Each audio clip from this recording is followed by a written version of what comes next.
Hello and welcome, friends, cats, crittens alike. I'm Ben, also known as MetaMongoose over on the Crit Cats Discord, and tonight I'm here to run a game of D&D for my friends. For those of you following along at home, I'm running the adventure Owlbear Run. It is a published adventure from issue 213 of Dungeon Magazine that was published back in April of 2013. Oh And God.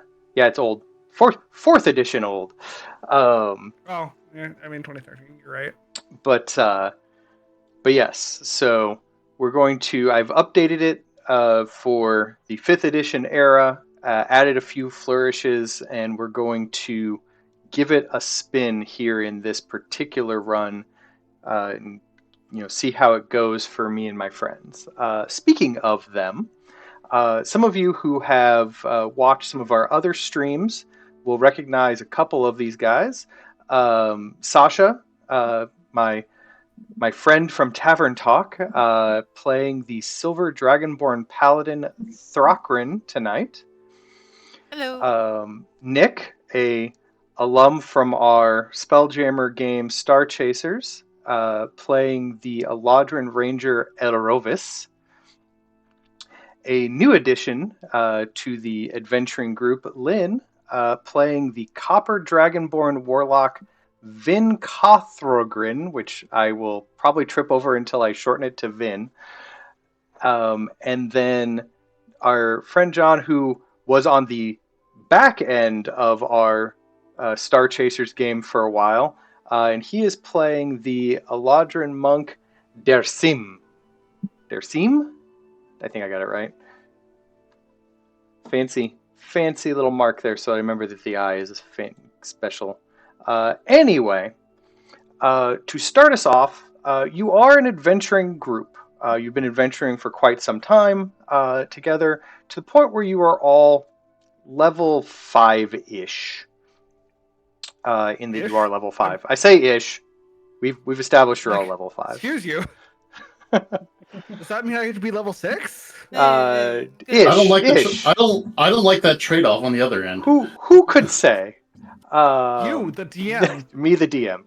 But importantly, you have just finished delving down into a tomb that you had discovered, and have brought back from your spoils a mystical amulet from this weird religious sanctum that you had gone down and raided, killing many a thing down there. You have gathered your loot together amongst you and have decided to head probably to the nearest town to maybe see if you can either pawn off your loot, or I forget, does any of you spellcasters have the identify spell? The answer can be no. I'm a paladin. I mean, looks at our only real spellcaster warlock. I do not have identify Okay. spell. Then this may also be why you're headed to town.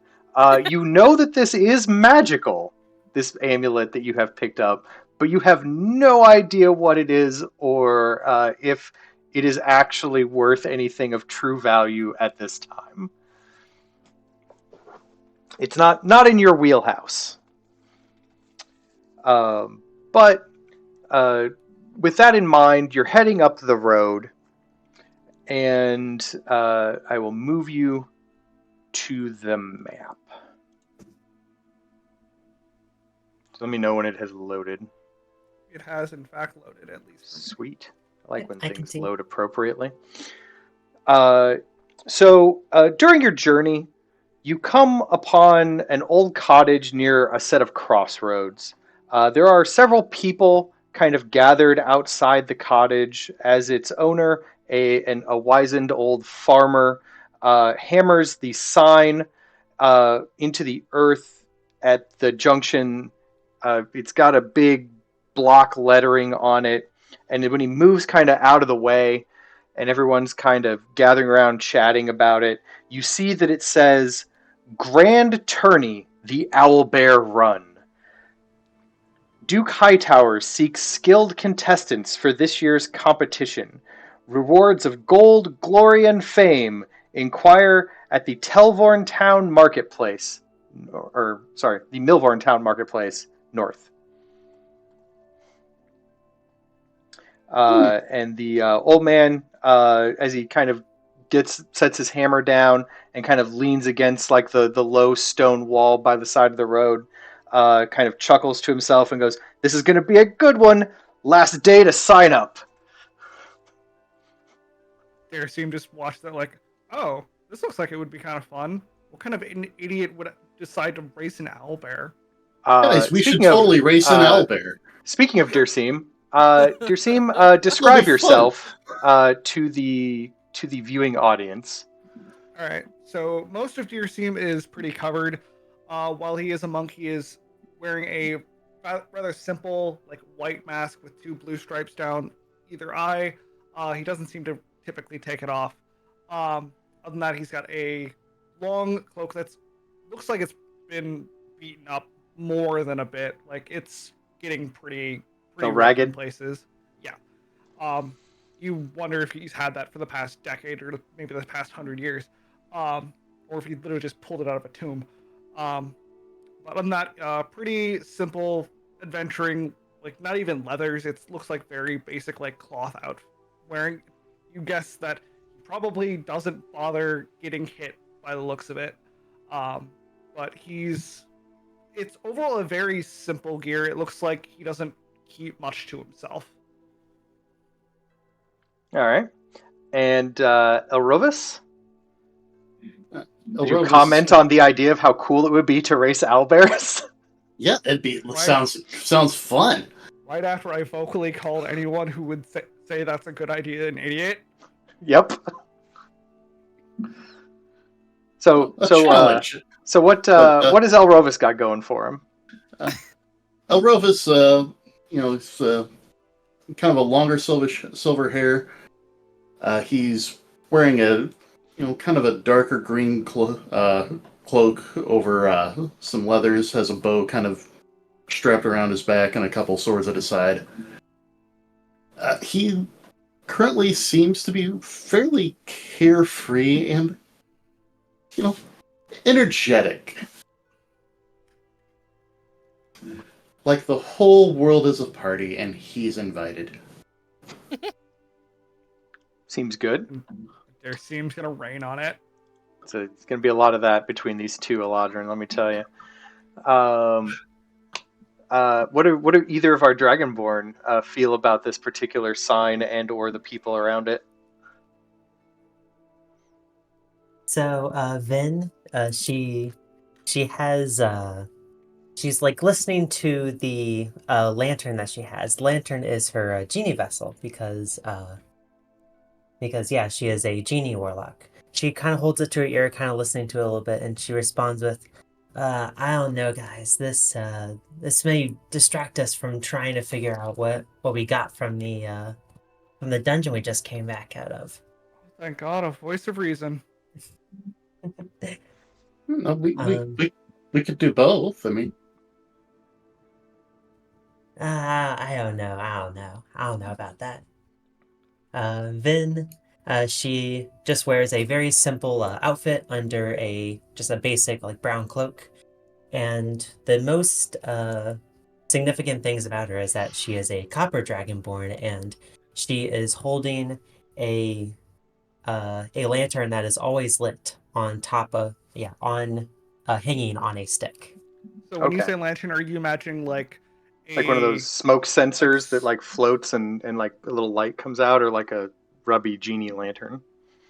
Kind of more like a simple like I don't want to say gas lantern, so but like the something like box that. lanterns? Yeah, exactly. Okay. So like you'd put a candle inside of it.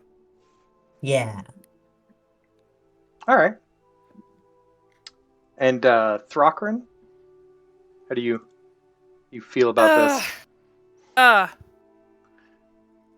I am absolutely in agreement of yes. We should race with the owlbears. Sounds like a good time. A very stout and tall, scaly silver dragonborn. Very nice. spark of life of yellow eyes with a very nice coat over his armor, very well fleshed out. And he's got a flail and a prominent shield with his wonderful symbol of Baphomet right on his coat. All right. So big old Because fancy I'm sure dragon the party coat. would have discussed that previously. Who is that? Baphomet? What is that? The dragon. Oh, do Oh, you mean Bahamut? Yes. Yeah, I call him that. Okay. The Like, not Baphomet. Bahamut. That's a demon. that is a very different thing. Well, I didn't put a P in the H. Right. Right. Yeah, you also cut out like half. No, it's fine. So yes, the platinum dragon splayed across your coat, all fancy like. While you're both kind of discussing amongst yourselves in groups about how, whether this is a good idea, a bad idea, cross between whether you agree or disagree, you do hear one of the villagers talking with the farmer, and then he speaks up and you catch him. He goes, "Yep, those two wizard brothers, they're definitely going to do great this year. They've really got this in the bag. They've got it all set up. It's going to be awesome."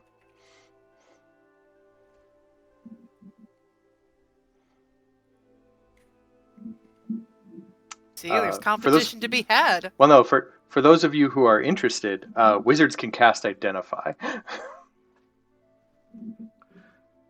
Uh, Well, if there's going to be a lot of wizards around here, it might not distract us after all. I mean, I'm not gonna complain about watching. I just have no interest in participating. But Look. hey, at least we can go get this crap taken care of. Hey, all I'm saying, we just got out of the tomb. This sounds like it's going to be a nice, relaxing time. You know what's also a nice, relaxing time? A night at the inn. We could Either way, probably let's do just find- both. Let's find these stinking wizards. When you mentioned that, the farmer kind of perks up because he hears you guys kind of discussing amongst yourselves, and he goes, "Oh, are you looking for an inn in town? Yes? You better head to Milvorn fast, son. It's quite a party up there, and rooms are booking real quick." See? We need to go. Just audible groan of annoyance. All right. This let's is get going. Duke Hightower's competitions every year that the Wizard Brothers put on. I gotta tell you, they're pretty popular around here. We got nobles coming in from all around. Oh, Lord. They bet on this thing. It's a party. It's a happening time. Sounds like fun. Their team definitely perks up a little bit at gambling. Finn is also a bit of a gambler, so she has been more convinced.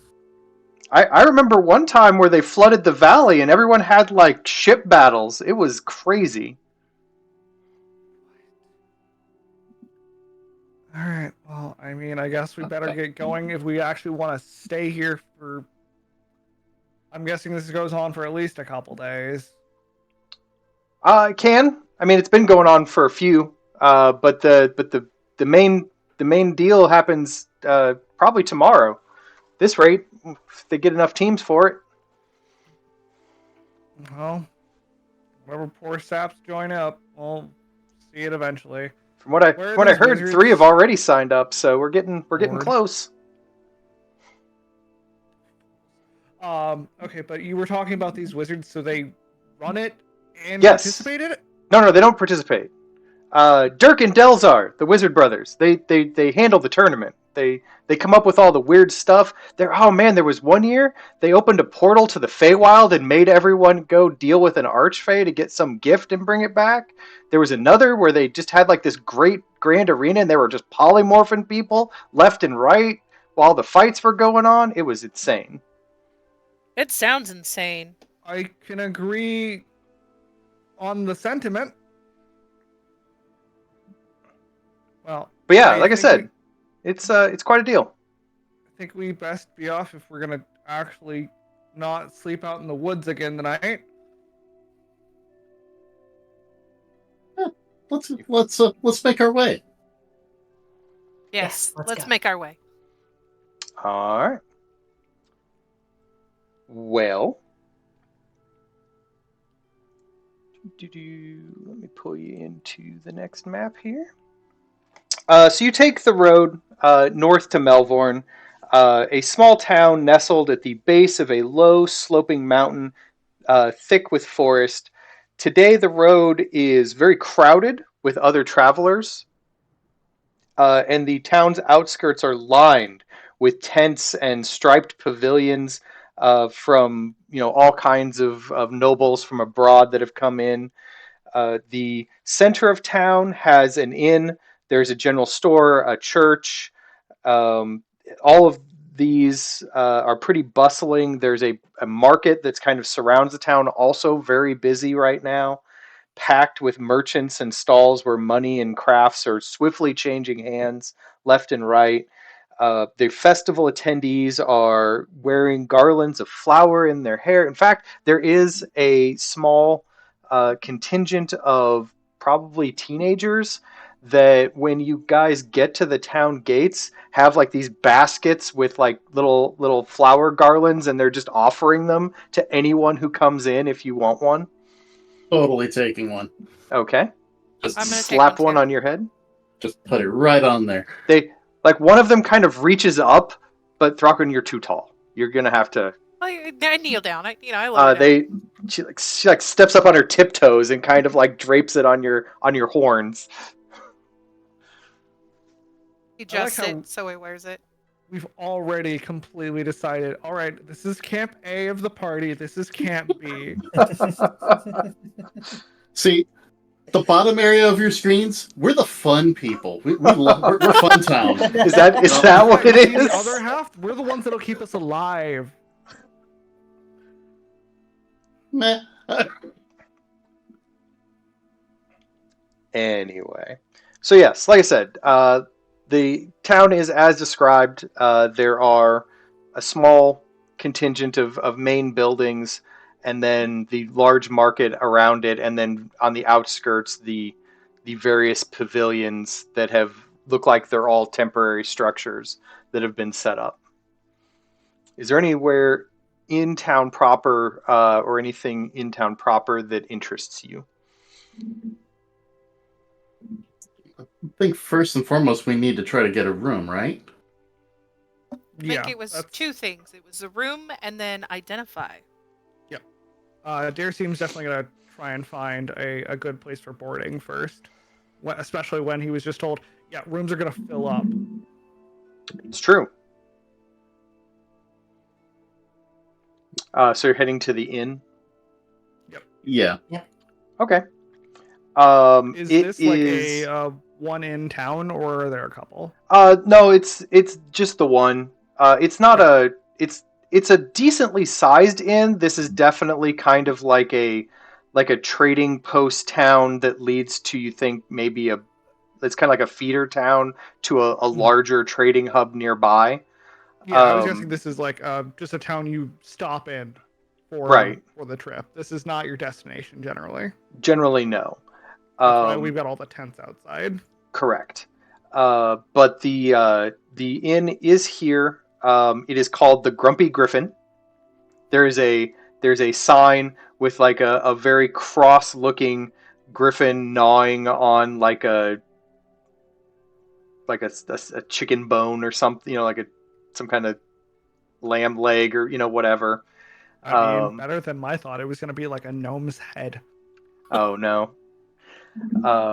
But it is very bustling in there. The tables look pretty full. There are collections of individuals all over the place in various states of.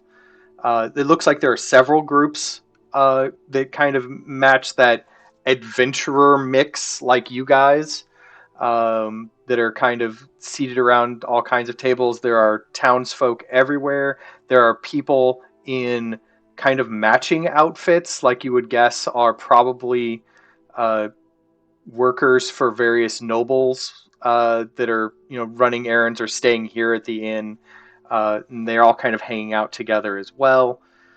But yeah, there are the wait staff is relatively busy at the moment, but there are like a few spaces at the bar that have not yet been claimed, or as people move away from the bar and toward their tables, kind of opens up a couple of spaces as well. Yeah, Jerasim's gonna try and slip in towards the bar, trying to keep an eye out and look around, see if there's any like specific adventurers that maybe like especially stand out to him. Make for me a perception roll.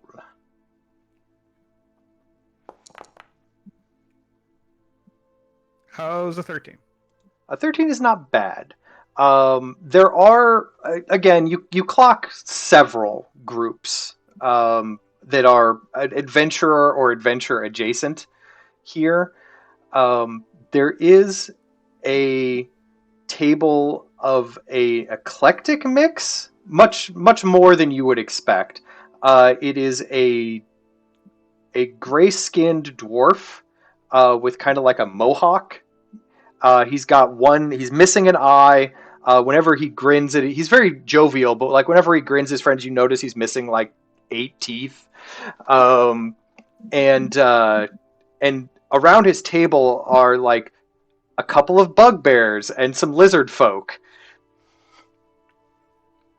That's a strange adventuring group, even for your standards. That you immediately are like, that's odd, but sure, why not? They all seem to be having fun at the moment. They're not like being skulky or anything. They're kind of jovially kind of drinking with each other and having a good time.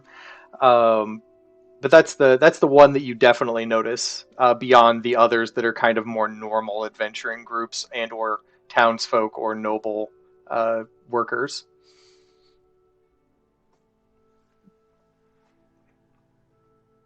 All right. Well, then at some point I'm going to try and like flag down either a bartender or some wait staff trying to talk to someone about getting a couple rooms for ourselves. Sure.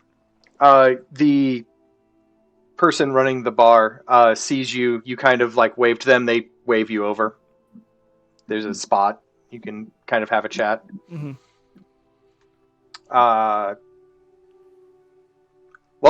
Welcome, new adventuring friend. Who are you? Or why are you here? I'm looking ideally for 4 rooms if you still have them to spare. Ooh, 4? Oh. I got 2. All right. I guess we'd like them for how long does this event go on, I suppose? Well, I mean the race starts tomorrow, and at that point most of the festivities are going to move to Telvorn on the other side of the mountain. So, it should clear out probably by the end of tomorrow. Or well, actually, we'll probably do some festivitying here for another couple of days, but like the bulk of the fun's going to move to the other town here starting tomorrow. All right, then I guess if I can get 2 rooms for 2 nights, that'd be good enough. Sure. You settle up. It's like 2 gold, one a night, so 4 gold I'm total. assuming a 5th level party member has that. Oh yeah, you're good. That include food? I'm gonna guess amongst you each have probably about 100 gold on you at this point. So a couple of gold for rooms isn't backbreaking. All right. And I believe a specific Dragonborn was already piping up, desperate for food. Will that include food along with board? Yes. If you've got one of these, he hands you a room key. 2 room keys. And goes, if all you got to do is show one of these, and it'll get you a meal. All right. Well, much appreciated. Is it always like this for this event? He kind of just waves in the air. Obviously, not super into this. Oh yeah, yeah. It's definitely like this. Sometimes even more exciting. Oh, we're The on the off days, I see. well, I mean, this isn't like the year they flooded the valley. That was insane. But again, like they got some owlbears this year. That's kind of neat. I don't know who in their right mind would join up with that, but I did Oh, hear so there. you're not here to race? No, we're passing through at the moment. Oh, all right. I did hear something about a couple of wizards who were running it, and was wondering if you could potentially Ah, the point us in their Ramshackle direction. twins. Yeah, them. They're Uh, the two wizard brothers. Each one lives in either town. They're twins. Dirk and Delzar. Dirk? and I was really hoping that we might get the chance to meet one of them for a moment and ask a couple questions about some of the things we found over the course of our travels. Oh, well, I mean, they're in the central pavilion in the middle of town. Oh, well, that'll They're make them they're they're easy to both they're spot. both doing the signups for the race right now. Well, judging by their personalities that I've heard, I gotta imagine that'll be easy to spot. Oh yeah, you can't miss them. It's a pretty fancy pavilion. Well, much appreciated. He gives him a little bit of a nod. With that, he throws the key towards the, I assume, probably a foot taller dragonborn, um, judging just by personality. Gotta Throws the key your way, and ching. guessing it'll be the sane and the insane in rooms. Is that how you're divvying up rooms? The two sane people and the two insane people. That's how I'm guessing it probably worked out between us. You like he grabs it, but he's already got like a drink in his hands. Just like Doesn't know where he got it. Just pulled it off a table. I didn't Some want guy to interrupt. some guy at a I didn't table wanna like turns on and interrupt goes, "Where'd my drink go?" Feels so canon, but no, like I didn't want to interrupt like the actual like role play information gathering. I figured No, you you're could fine. just get that while there. Yeah, So that's fine. That's why I'm having a bit of extra fun with it by saying. Does anyone else want to deal with anything here in the tavern at the moment? I'm currently drinking. That's fine. Mm. You find a spot pretty easily. While it is crowded in here, there are people coming and going fairly regularly. So it's not long before you spy like a space on like one of the bench seats along like one of the longer tables that you can kind of settle in. Oh yeah, that's what he does. Just starts chilling. Then he gets the key tossed to him and he catches it. Sure. Socializing with anyone at your table? At present, probably not, but I don't know if anyone will talk to him. So sitting there. Well, drinking. while you're there, a discussion kind of breaks out. It's not a violent discussion or anything, but like imagine a discussion between two heated fans.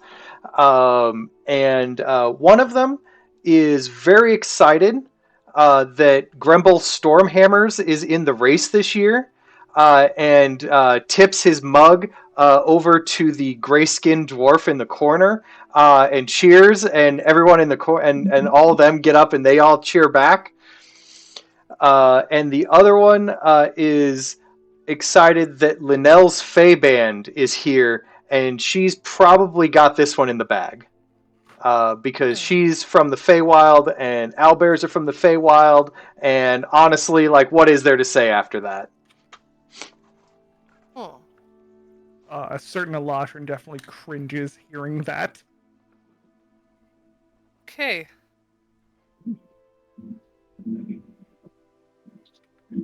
But He's but kinda nobody just points her out, so it's not like yeah. she's here. But he But didn't know that someone from the Feywild was involved. Hearing that unsettles him. Okay. Just he's just listening. He's just kind of like watching. somebody looks over at you and goes, "Oh, who are you rooting for?" I just don't know yet. Probably myself. Are you gonna sign up? I'm tempted. Oh, that's awesome. Do you gotta? What's your team's name? Ah, keep that a secret for now. Oh, okay. That's You'll that's know. it's cool. You'll know when you see it. I'm looking forward. Someone's got to give these other guys competition this year. Looks at the You're right back. my other person over there, just sees it, just is like, I'm in trouble, aren't I? But yeah, he's just like, Like, I'll nod in approval, but you're one of the ones that he looks at. He's like, yeah, and he looks over and he's like, oh, I'm in trouble.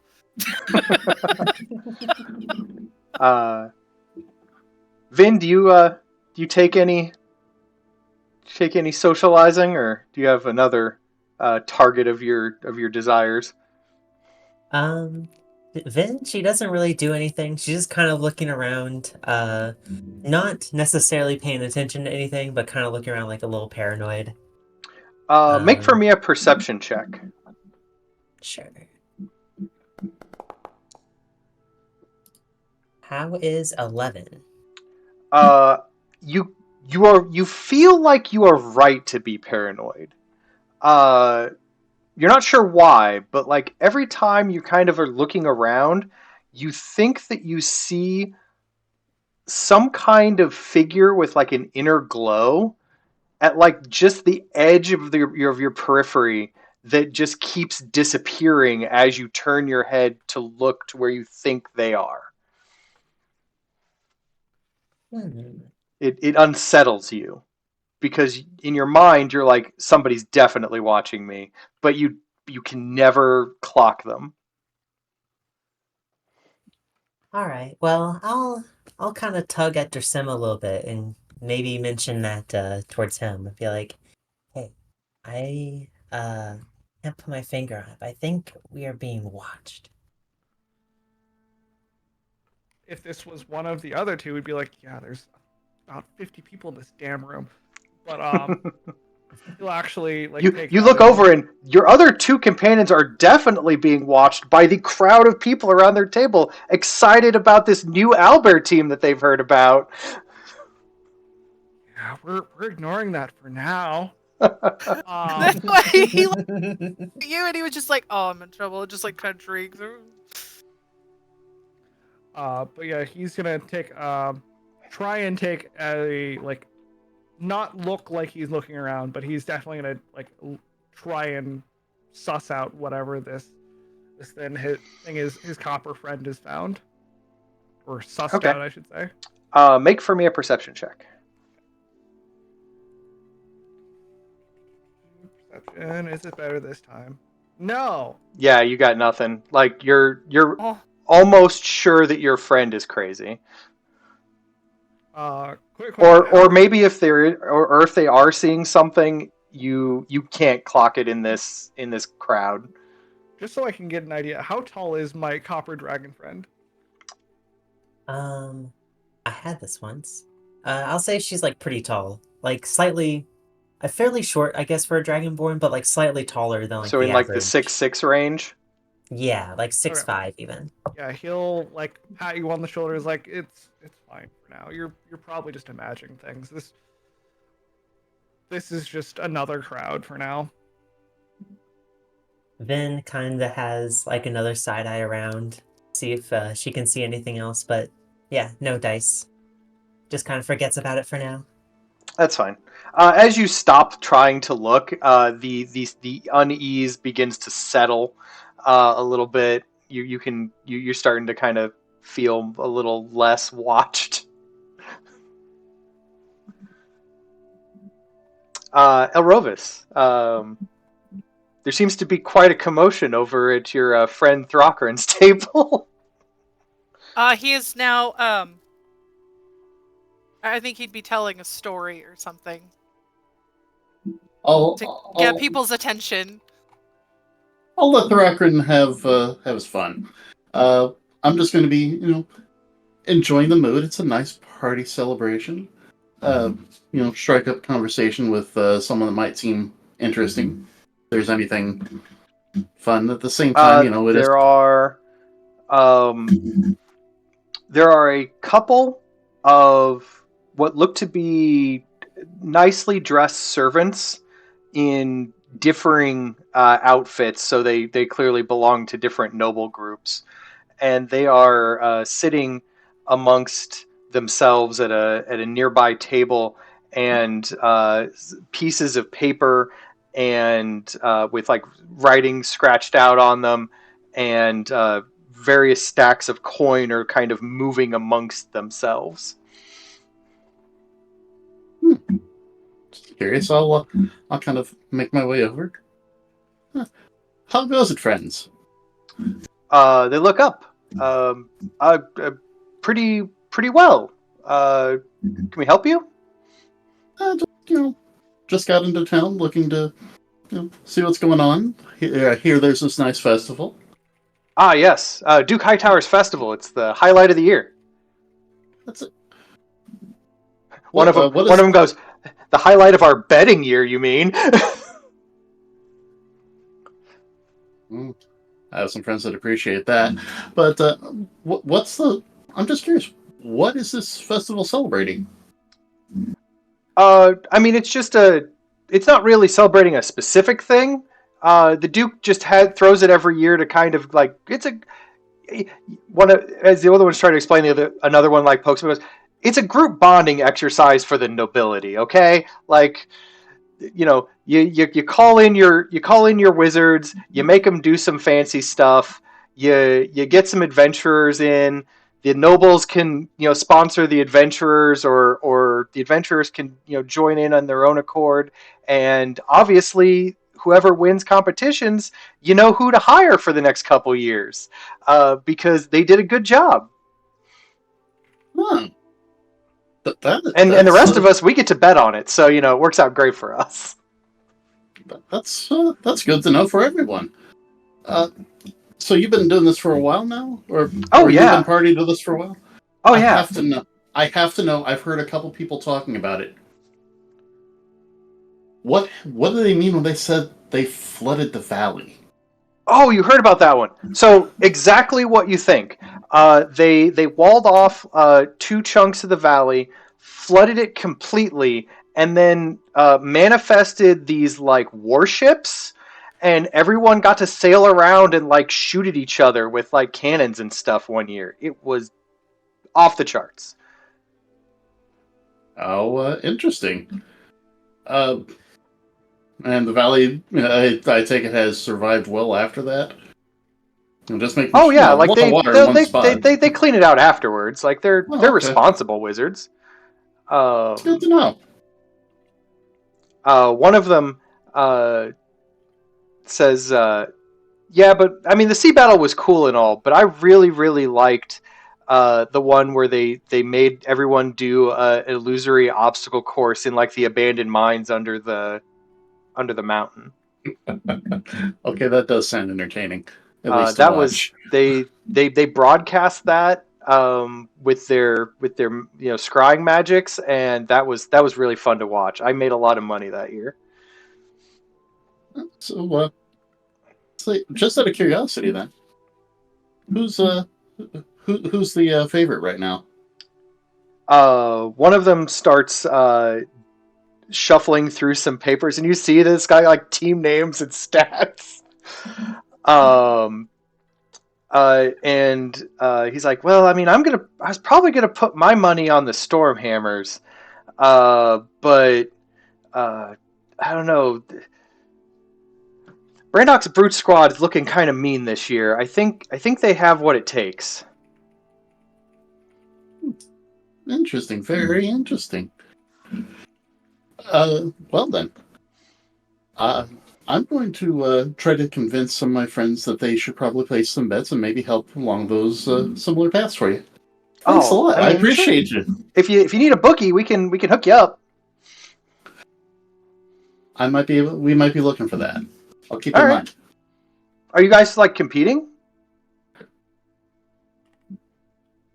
Not sure yet. Well, if you are, he holds up a piece of paper that's got like a bunch of blank spots, and he's like, I would like to know more. I don't know if we are yet. We'll see. I mean, we'll see.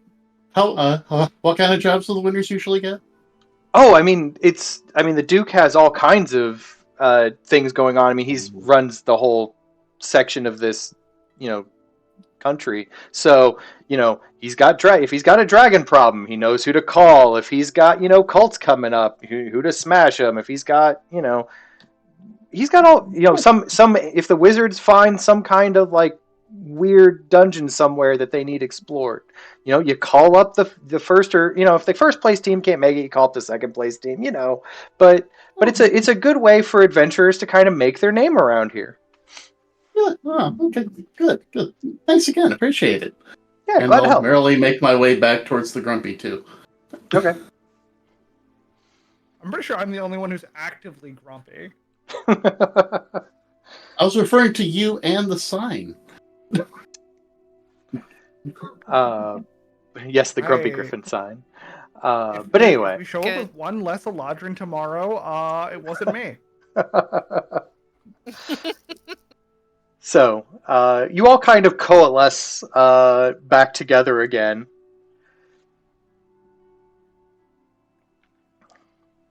So, this could be an interesting thing. Are you sure you don't want to? I mean, even placing in this thing can get us some good jobs. Imagine the benefits if we won. Imagine the benefits if we get mauled by an owlbear. We can heal that. It's fine. I can handle an owlbear. Excuse you, my healing is not that good. This massive hulking dragonborn, I could handle an owlbear. Yeah, you remember when you said that about the troll? I'm 5th level. They're what? CR3? I'll be fine. Hey. Don't worry about that troll. We didn't die, did we? We're good. I'm still amazed we didn't. That's because I was there. I helped. Weren't you on the ground in like... I was behind a rock because it knocked me over the rock. Oh yes, you were hiding. You're right. It threw me. He walks out the door. But hey, I smited it. All right. I made sure it was aware of my god. All right, so Dursim, you're headed out. I will. If everybody leaves, I'm going to follow them. Yeah, I was. Vin was probably gonna follow Dersim, just like a little bit before everyone, just to see if she can just talk to them like one-on-one on this. I was like, so what do you think of this Owlbear race thing? I mean, obviously. I mean, the notoriety is not anything to complain about, and if we can actually get a good job, I don't know. We'll see what this talisman's worth, or if it's something good. I mean, hey, we might not even need it. This might set us up for the next couple months. Because what did you say that? Because I'm guessing Vin's probably the one holding on to it, being our second most knowledgeable in these kind of affairs. What exactly does it look like? It is a black opal hanging on kind of like a pearlescent chain, and it has a strange rune on it that you have not been able to decipher.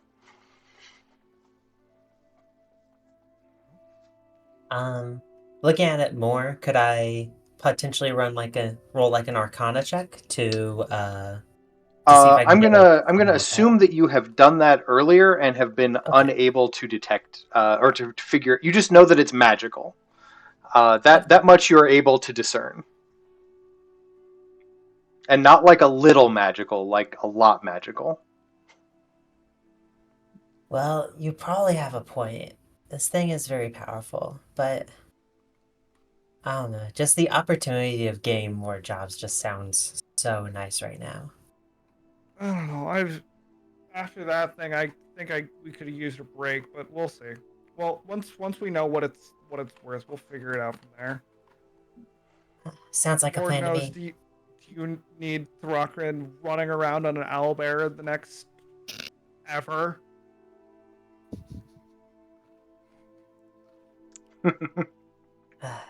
So many distractions around me. I'm just now picturing a giant dragonborn riding an owlbear, all Slim Pickens style. So Just on his back. we're just gonna kind of push our way towards the pavilion. Okay. So the other two of you kind of can catch up to them at this point as they kind of move toward the center of the market. In the center of the market square is this elevated table beneath like a raised pavilion. There are two kind of aged wizards, kind of slightly balding, kind of lounging in these plush chairs behind the table. There are whimsical smirks on their clean-shaven faces. Upon their, black velvet, cloaks, they have a silver standard that matches the main flag you see flying in town. You assume that it belongs to the Duke. The two are definitely brothers, if not nearly identical to one another. Is there anyone currently in front of them? No, there's a group of about three adventurer looking individuals who are kind of leaving the pavilion now, and they look a little sad for some reason. While they're passing by, I'm gonna try and listen on, see if they're like mumbling anything under their breath, complaining about anything. Sure, you don't have to roll anything. There you can tell, like they're like one of them is kind of grumpy that it's kind of expensive to be part of this whole race thing, and the girl that's with him is like, "Oh, it's fine. We'll just go get a sponsor. The nobles are handing out sponsorships left and right. We'll just get one of them to pay our entry fee." Darcy just kind of goes, "Oh, thank God. There's something I can tell them that we can't afford it." All right, but he kind of just heads over to the two wizards. As you kind of head up the steps to the table, both of them kind of look up.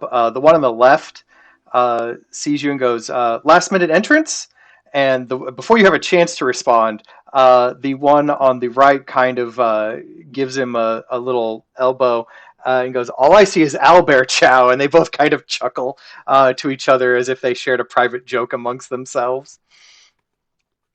Suddenly very happy he's wearing a mask. And then and as you like reach up your finger to ask something, the one on the left just like looks down at the piece of paper and grabs a pen and goes, "Name of your team?"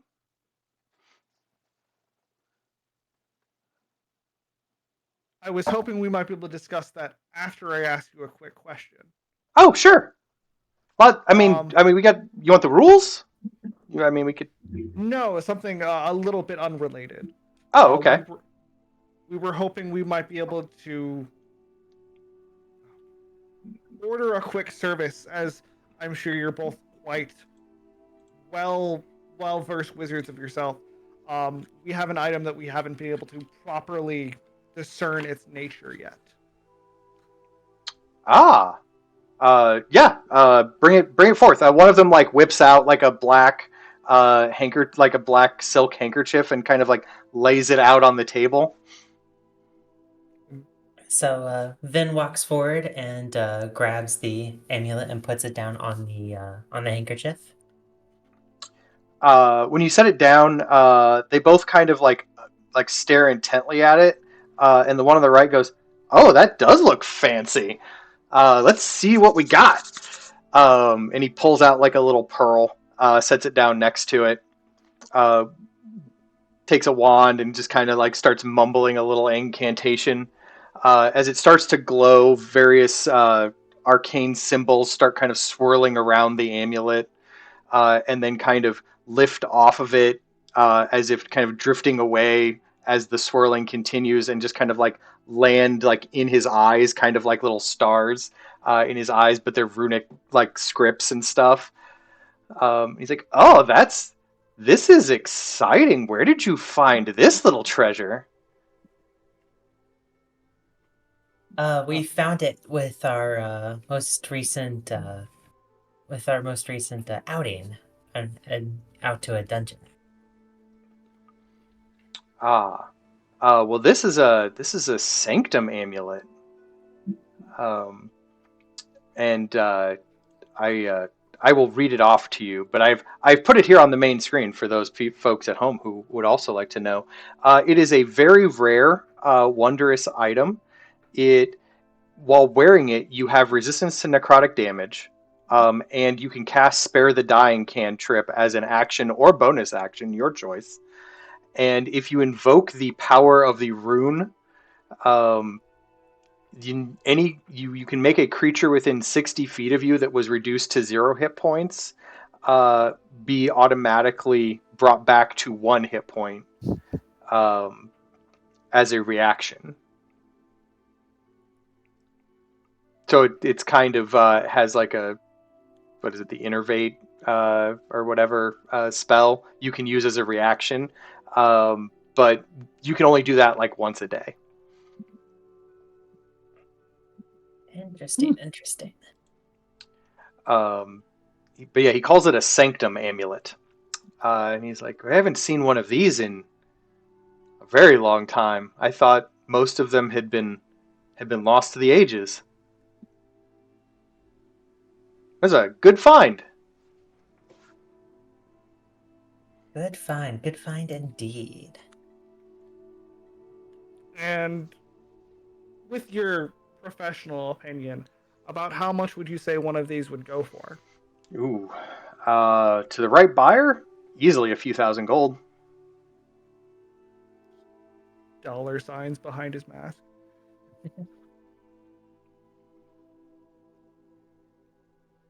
Well, I think As he says that, the other one's like, yeah, but that's like chump change compared to the payout tomorrow. What's the payout tomorrow? For winning, 7,500. 7,500 gold. Gold. Okay. Yeah, just making sure. He said chump change. Didn't know if he meant platinum or whatnot. That'd be ridiculous. The Duke's not paying out platinum. The payout in gold is just for first place. Then it's all the contracts that come afterwards, and all the residual payments. That's where the real money is. So, I'm just curious. You mentioned earlier, what are these rules for this? What are the rules for this? You're interested in the details of the competition? Yes. Yeah, this is our okay. first time coming through town. It's very, very straightforward. We have, through great non-personal expense, acquired a collection of owlbears from the Feywild, and the goal is a team must escort one of them through the mountains between Milvorn and Telvorn, and so you can run the race using the network of old mining trails between here and over the mountain. No teleportation, no flying, no circumventing the mountain via magics. We do have many watchers and guards posted around the mountain to ensure that these rules are followed, or you will be disqualified using any kind of mobility magics to get from point A to point B faster. Sounds fair. Other than that, you can use any means at your disposal to get ahead on the trails, short of killing other contestants. The other brother kind of pokes his head in. Murder, of course, grounds for disqualification and subsequent trial. The local constabulary is not fond of murderers. Fair enough. Neither are we, and I hear you guys have a nice viewing system set up, so anyone who's stupid enough to do that would be easily caught. Oh yes, very easily convicted. Trust me. But no, it's very simple. Entry fee paid to get in. The team that wins gets your entry fee back plus another half. So 7,500 is your winnings. The victors also get bragging rights, fame, all that fun stuff. You get an audience with the Duke, and of course that worth more than its weight in gold. Trust me. The other brother's like, yeah, and the Duke ain't light, so All pretty. right, can we just roll that back a bit to the entry fee? How much were you saying that was? Oh, 5,000 gold. Darcy just kind of looks at the rest of them, like, knowingly. I mean, but I mean, the team that takes second place gets their money back. Third place gets half. No reward for last place. Sorry. But a lot of our owlbears sponsored by various nobles or diplomats from Duke Hightower's court. So if you can't afford an owlbear, if you can go find one of the sponsors out in the pavilions, they would, they'll pay your entry fee for you. Now, granted, you probably end up splitting the prize money with them, but they won't end up splitting, all the royalties and stuff on your contracts that you get from the Duke afterwards. So that's, again, still pretty worth it. So, finding a good sponsor, key to victory.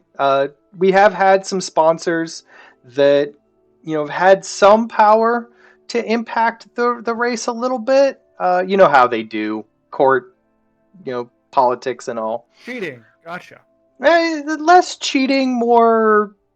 The other one's like it's kind of cheating, but it's in the fun way. I'd still consider it cheating. But yeah, the sponsor pays your fee, so that's cool. And otherwise, like I said, if you can't find a sponsor, you have the money. One of them looks down and goes, honestly, this amulet would cover it. We do have an owlbear in the pens that hasn't been claimed, if that's a thing you're interested in. But we will, once you're a team, we will give you a map of the mountain so you can kind of plot your trail. And you can feel free to have fun in town before the race begins. Oh.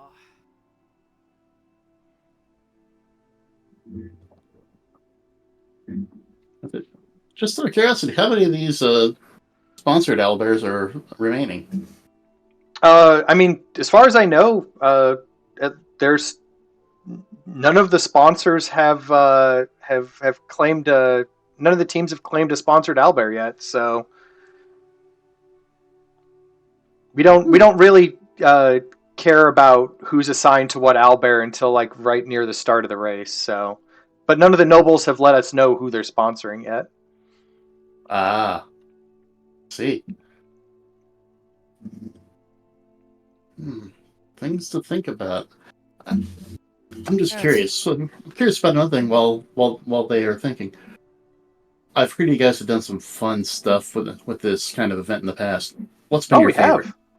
Oh, the polymorphing, the polymorph arena was my favorite. We had one that was going really well, and then I turned both combatants into chipmunks and watched them just go to town on each other while we released a cloud of flying snakes.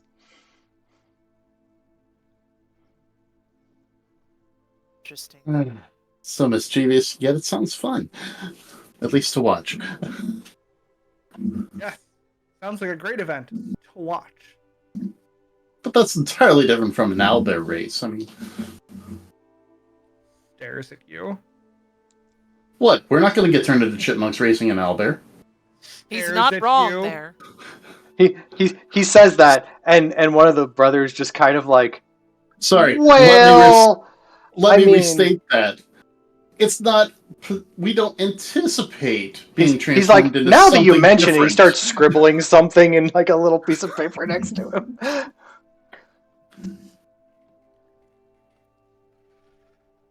His brother's like, no, you promised. Takes the paper away from him.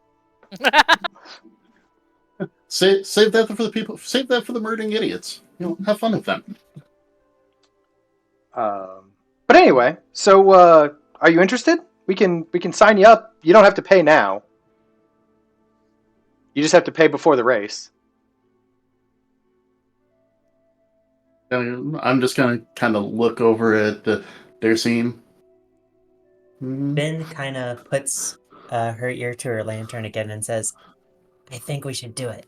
Am I just getting three sets of puppy dog eyes at this point? You're getting some puppy You dog You just get eyes. three of them just like, please. It's like we need a unanimous consent for this one, as far as I'm concerned. I will agree. Fine. Hey, it's like we'll even let you name the team, buddy. Delzar's like, oh, great. And he grabs that paper back from his brother and says, team name? Stars, name it whatever you want. I don't care. He starts writing, and then, like, he looks at the other three of you just to be sure. He was speaking to the other three. Yeah, that's let's say I don't think we want to go with whatever you want. That might be that might make us out to be that bad kind of adventuring group. Could quite literally be named a team, whatever you want. I don't. We need something better, something more fun.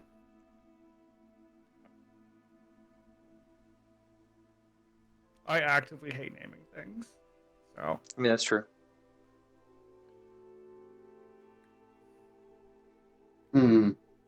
Just kind of looking around at our crew here.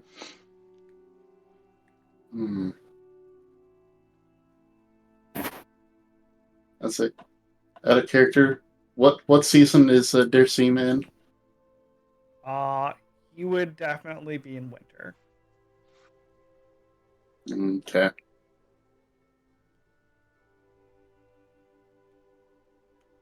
Just kind of looking around.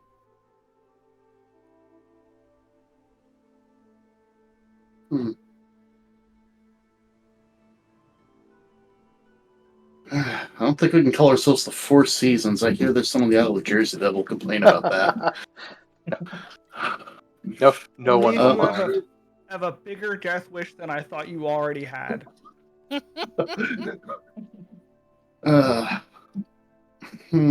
Ideas, friends?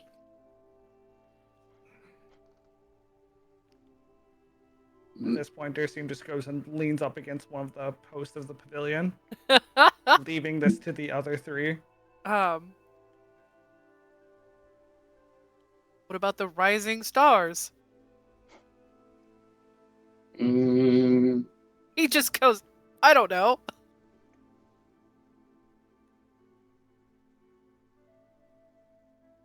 Bit corny, but good enough as far as I'm concerned. Nah.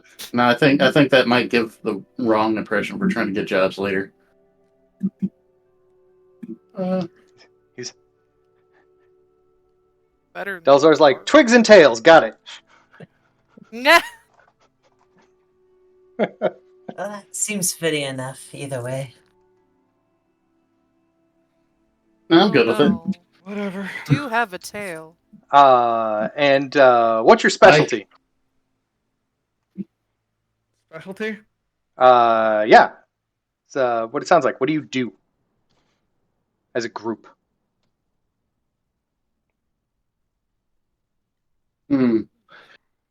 Magically survive at this point. Scribbles it down. Magical survivalists. I'm going to go with that. We get stuff done. Who get things done.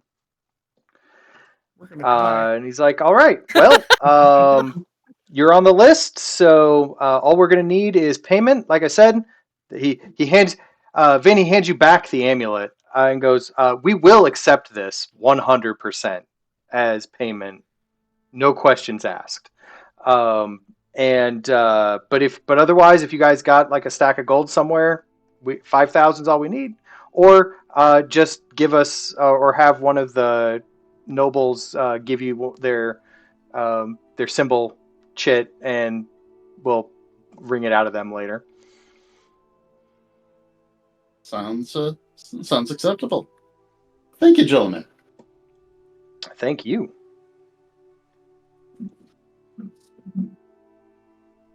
So where do you go from here? Probably go somewhere else. And I'm just going to kind of lean into everyone. So, I don't know about y'all. I kind of wouldn't mind keeping that amulet for now and getting one of the nobles around here to pay for us. I honestly Wonder- feel the same. I mean, look, I specifically said if we find a sponsor, I'm not ditching that anytime soon. That's Right, I'm a saying- payout if we lose. right, that's which kind of we're my theory going there. to. Oh, don't be so down. Every party needs a pooper. That's why you invited me.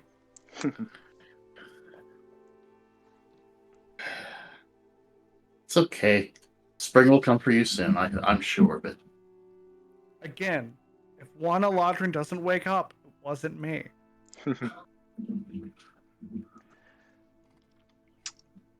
So, anything else in town proper, or are we heading out to the pavilions? I'm good for the pavilions. How about you guys? I'm also good for the pavilion. At Yeah, this same point, the here. only thing I'd be spending in town is grabbing like random food from the stalls. Oh, okay. That's That does easily done. sound- You can make it from here through the stalls out to the pavilions, coming out like you came out of a Japanese high school festival. Things on sticks, little rice bowls, whatever else. I got a bag of gold. I mean, It is functionally nothing to you to spend a few gold to come out with I mean, all at kinds this of point, food. that would be probably coppers and silvers. Right. Like I said, like you spend almost no real money to get all kinds of street food. it's good festival munchies. Nothing wrong with that. Right. That's what you say is Throckran already has like 4 sticks in the heart. Really good. All right. Well, let us head on out to the outskirts of town.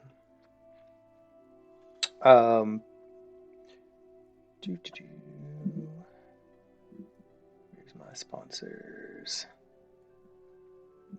So yes, you find yourself on the outskirts of town. There are a collection of pavilions in the center circular area with groups of nobles kind of hanging out doing their thing. You see various stables built off that have what you assume where they keep the owlbears. You are free to wander to your heart's content, and let me know if you want to interact with anything along the way.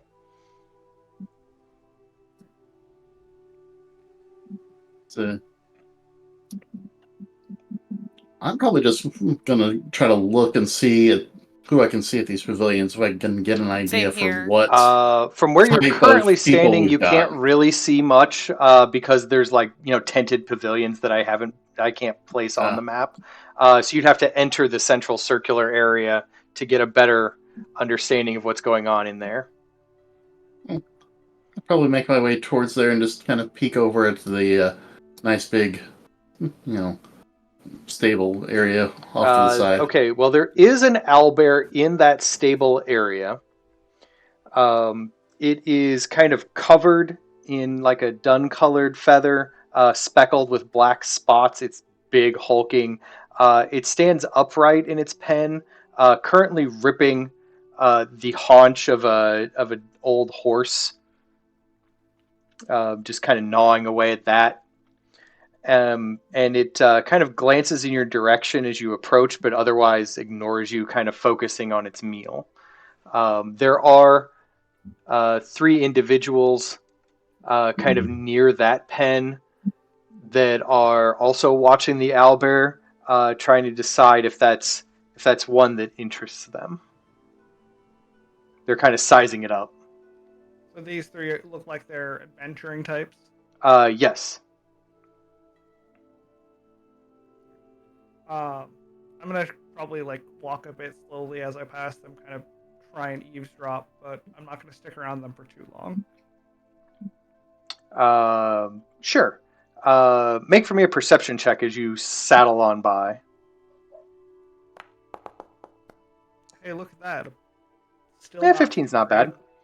bad. So you hear so there's again the one with the bandana who looks like he's kind of in charge, and he's kind of like he's watching the owlbear kind of tear apart the horse leg, and the guy in armor standing next to him kind of looks over and goes, you know, Brandock, this one looks kind of mean. I don't know if we should be doing that. He's like, oh no, this one's a killer. We'll definitely be needing him across the mountain. Nothing will stand in our way if we got this one at the front. And the kind of lowly, kind of misshapen person next to him is like, yes, Brandock, we'll take this one to victory. I'm sure of it. Just like you said. Just like you said.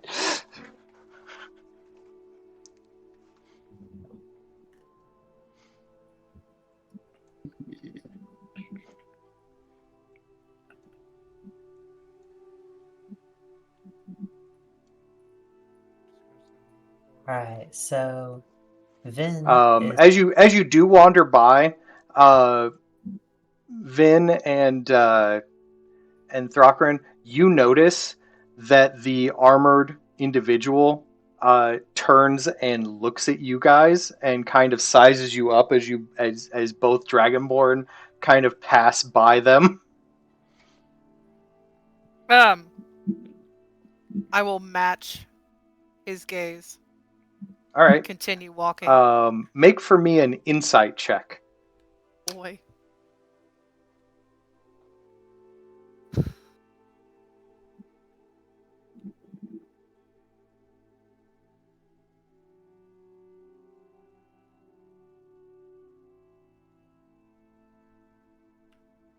Maybe. If I remember, it's been a minute. There we go. So it's a total of 11 because I forgot how to add it. And I was going to sit there and stop. So you give him the look like, yes, we are sizing each other up. You don't get any information off of him. Right. But you kind of match his gaze and then keep walking and move along.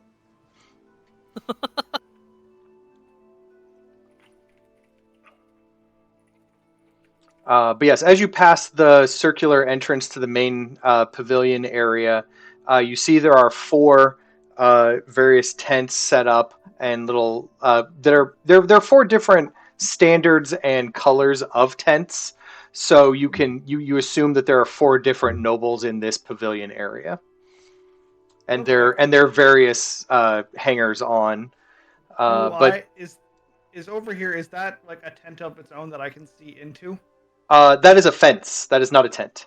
That is a fence surrounding the owlbear pens.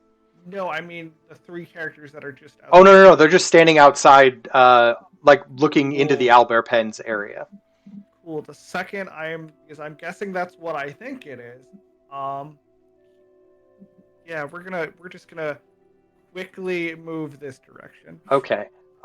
So you do see over there, and then immediately cut into the noble circle. Elrovis, you see that happen because he was in front of you, and then like immediately just was like, nope. Yeah, I'm just gonna glance over. You see probably another Eladrin. You're an Eladrin. You travel with an Eladrin. You're familiar with how you look. A little bit on the wild side, maybe a spring form Eladrin. And she is currently flanked by 2 kind of half translucent attendants that have kind of like a glowing light emanating from inside of them. And she's currently got her back to you, and is kind of scoping out the owlbears that are in the pens. while the attendants are just kind of like standing beside her, kind of like, just kind of watching around. So, being a tad fey touched myself, They're but definitely I know. Fey. Yeah, okay. Oh god! Now I just realized he has another reason to try to murder. I mean, I'm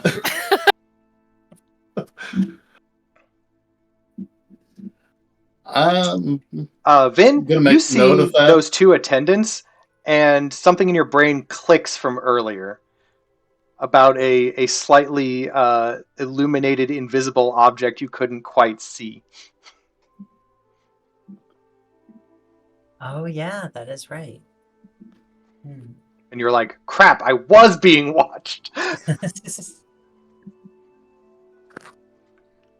So I'm just gonna make note of them and head into the area. Okay.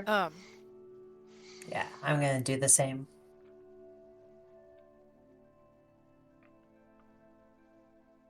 Thakran? I will follow. He will kind of come up to Vince and good. Yeah, I think everything's good for now. Okay. Nothing to worry about. Just All right.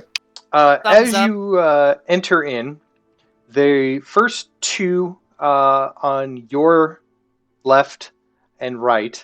On your left, uh, it looks like there is tents set up with a the symbol. The noble symbol has a very like hammer and anvil motif, and you see several dwarves, kind of in various fine clothing, kind of wandering around.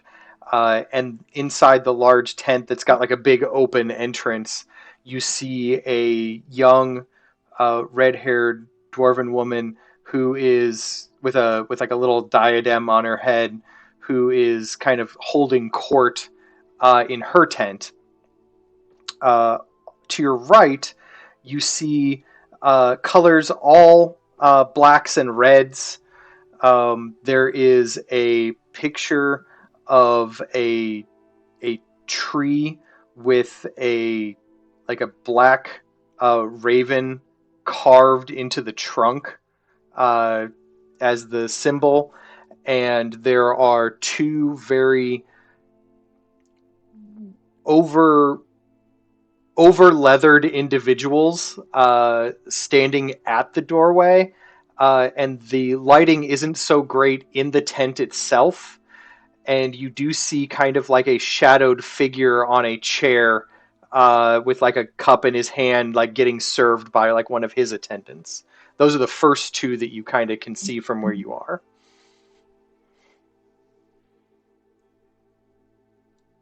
Hmm. Jason was just trying to hold like an arm out, like, "Oh, I said for you three to find a sponsor, and we'll do this." So it looks like these are your options. There are a couple of other tents as well, but those are the first two you come Yeah, to. he's say, waving towards the general pavilion. so I'm gonna take a look around at the other options as well. Okay. Basically, directly south from you guys is a tent that is a lot of silvers and yellows, and has a like a green outline in the silvers and yellows, and the shape of the standard is a shield with a mace kind of encrusted on it, and over on the far side is again some more purples and maybe some reds kind of mixed in, and uh, the crest is kind of a like a bunch of grapes that are kind of sitting over top a cup. Hmm.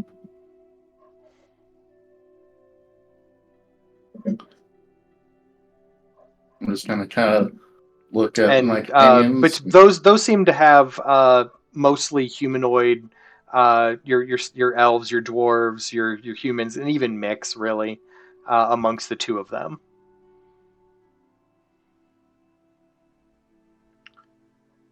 You do see a lot of what look like town guard going in and out of the gold or the yellow and green and silver tent. Hmm.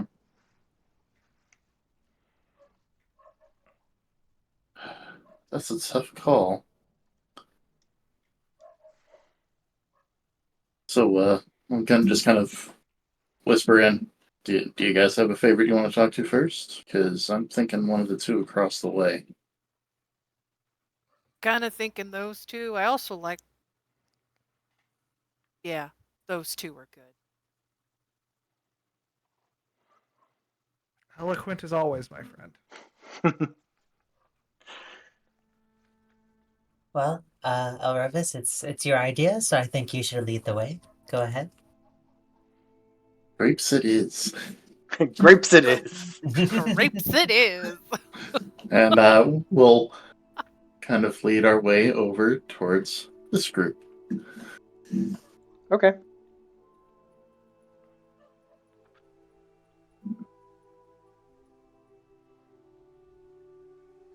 Find out who we're essentially talking to. That's fine. Again, the tent, a lot of activity. Various nobles, so like lower end nobles socializing amongst themselves. Lots of workers in the same purples and reds, kind of doing various tasks around the tent. You actually recognize these colors, Elroris, as like the guy who was in charge of like the bookkeeping for the betting parlor in the tavern. Ah, okay. Interesting. Yeah, so I'll kind of try to make my way in to see if there's someone I can talk to. There is the one who looks to be mostly in charge is a white-haired gentleman. He has what looks to be a military outfit on, with various like gold chains and various medals and stuff. He seems to be kind of holding court over this tent. Yeah. Greetings. May we have an audience? Uh, are Yes, I have some time. I don't have any new petitioners at the moment, unless you're one of them. I believe we may be. I encountered a young man with your standard earlier. Suggested you might be a person to talk to about this. We are interested in entering the grand race tomorrow, and we are seeking a sponsor. Okay. Well, are you familiar with me or my owlbear? Not as yet, but we would care to learn. He his countenance takes a slightly different tact when you admit you neither know him nor his owlbear. I am He merely stands going up upon. a little straighter. It moves to a more formal, uh, like tact to you. He's like, I'm I am Sir Tomir, one of the knights of the realm here, uh, but commander pleasure. of this of a company of the Duke's forces. It is a great pleasure. I did not intend any disrespect. We were merely travelers, and I did not. My folly did not ask enough of one of your men earlier. I apologize for that. So you are you here because you're seeking sponsorship? We are. Uh, Uh, what are what are your qualifications? I have I have a few people who have inquired lately, and I'm trying to suss out a team that has what it takes to be victorious. We've gone through some interesting things. We've managed to make our way out of more than a few dire situations, and come out for the better for it. In fact, we just left one of those and found our way here. And this wonderful, How are you event. handling large challenges? My owlbear, terrible Tharzadoon, is the largest of them all.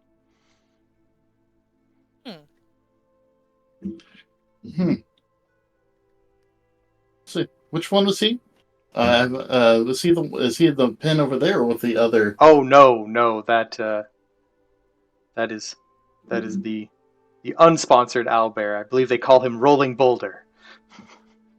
It's a quaint little name. Interesting name. I assume he's probably is led around as such then. I don't know. I didn't watch them get him in the pen. Mine is a massive beast, strong and powerful, as befitting my needs. I can imagine. They had to separate a pen. Well, they had to combine a pen into 2 pens to handle him. Oh. For his girth was so large. Okay, he's definitely talking about his girth being large a little more than I would prefer. So I would definitely like to do an insight on how much fluff this guy's really trying to give us on this. Okay. Make for me an insight roll. 16. You know that Sir Tomir is definitely impressed with the size of his owlbear. Well, that is... And takes pride in the fact that his owlbear is the biggest and strongest amongst all the owlbears. And you also get the feeling that he also values physical strength. Oh, shoot. Well, that's not my strong suit. And that maybe getting his attention might require you to kind of sell your party's strength as a high note.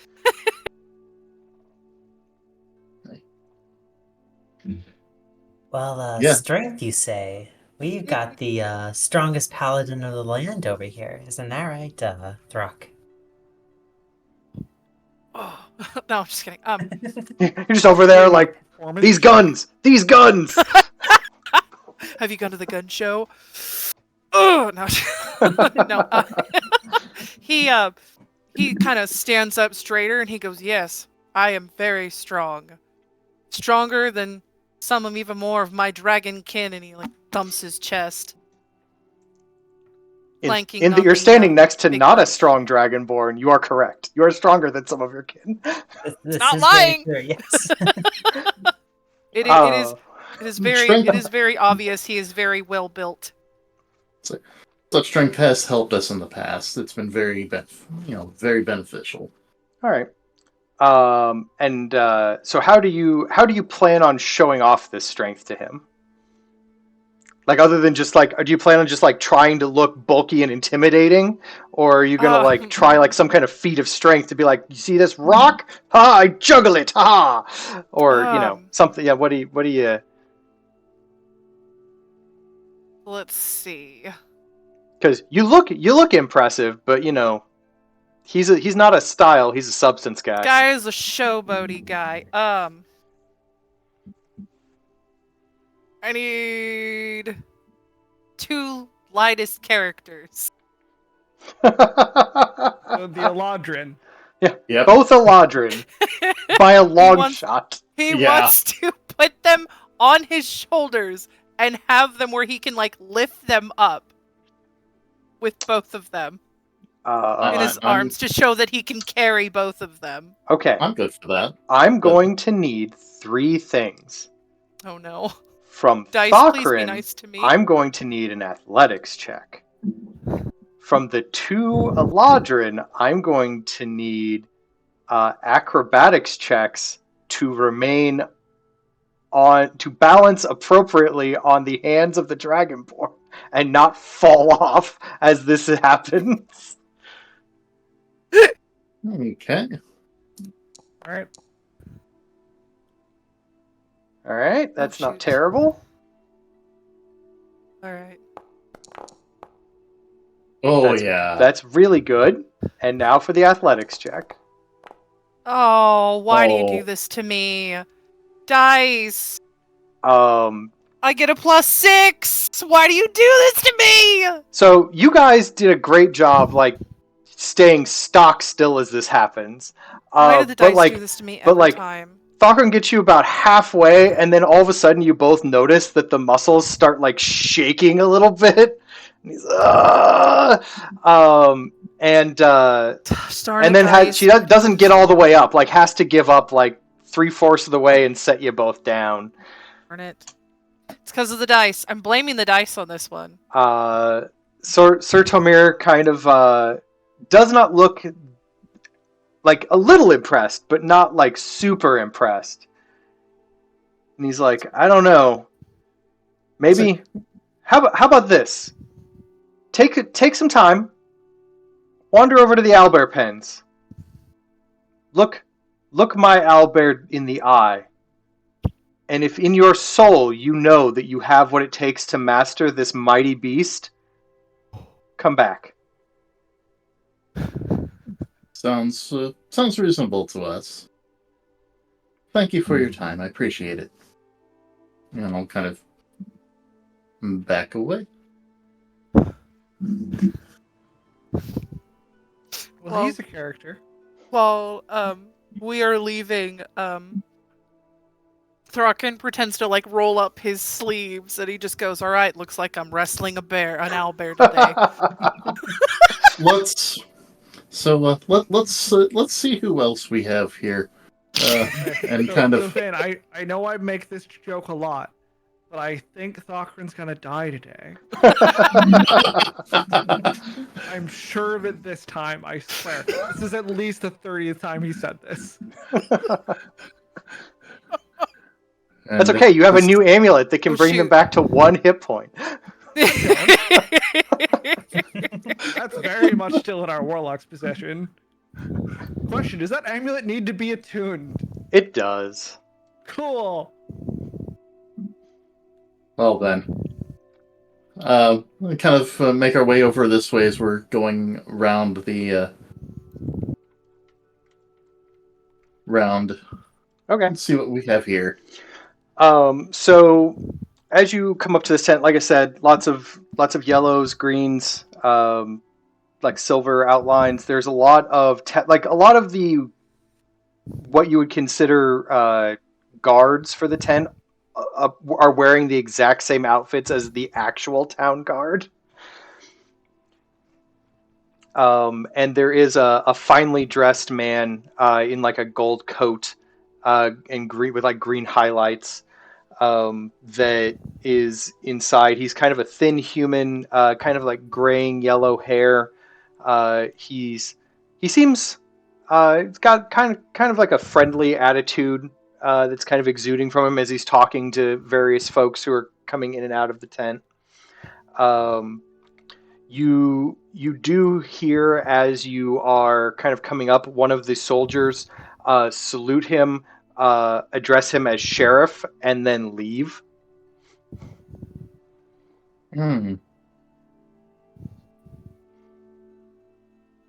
Just kind of look over at the others, like with the vision, with kind of a. There is a young girl, probably around the age of about 5 or 6, who is also kind of like wandering around inside the tent as well.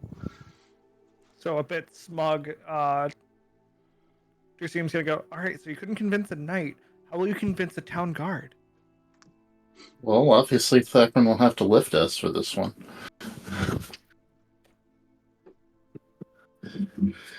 Judging by the last he just attempt, kind of breathes in, but then just kind of looks away. Judging by the last attempt, he's got about as much of a chance as I do. Yeah. You as you kind of come up to the tent, the young girl looks up, sees the two dragonborn, squeals a little bit, and runs up to let's see, we'll say Vin. Runs up to Vin because you are the least imposing of the two dragonborn figures. And goes, "Oh, Daddy, there are dragons! Dragons have come! Can you hire dragons?" Did we find your SO?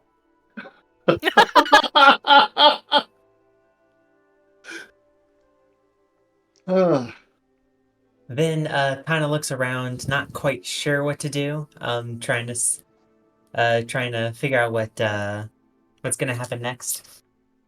Yeah, you're just See- kind of like, I don't know what's going on. This Yeah. whole thing is here screaming at me. I say, well,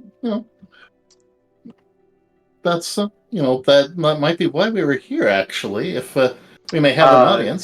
The elderly gentleman looks over and goes, "Emma, step away from the adventurers, please. They probably would like to come in out of the sun." And the young girl kind of like gets a smiley yet pouty look, and then like goes back over to a pile of cushions and picks up a what looks to be a well-made owlbear plush, and starts like trying to feed it tea. That is so adorable. So quick question: what season actually is it? It is I want to say probably late summer. So it's starting to like move into fall. Gotcha. But it's still a I- relatively sunny day at the moment. Yep.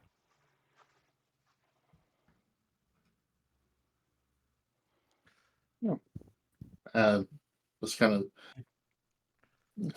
greetings and thank you for allowing us to speak with you. I assume you are. I don't get a lot of non-expected visitors here unless they are looking for sponsorship. I assume that is your business. You assume correctly, sir. We are, we've been passing through just finished a recent adventure, and this looks like it'd be a grand time.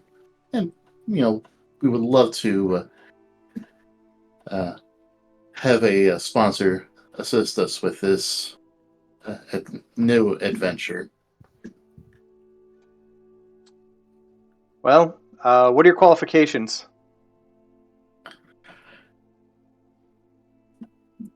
Well, we have been, going through many a dungeon, surviving perilous,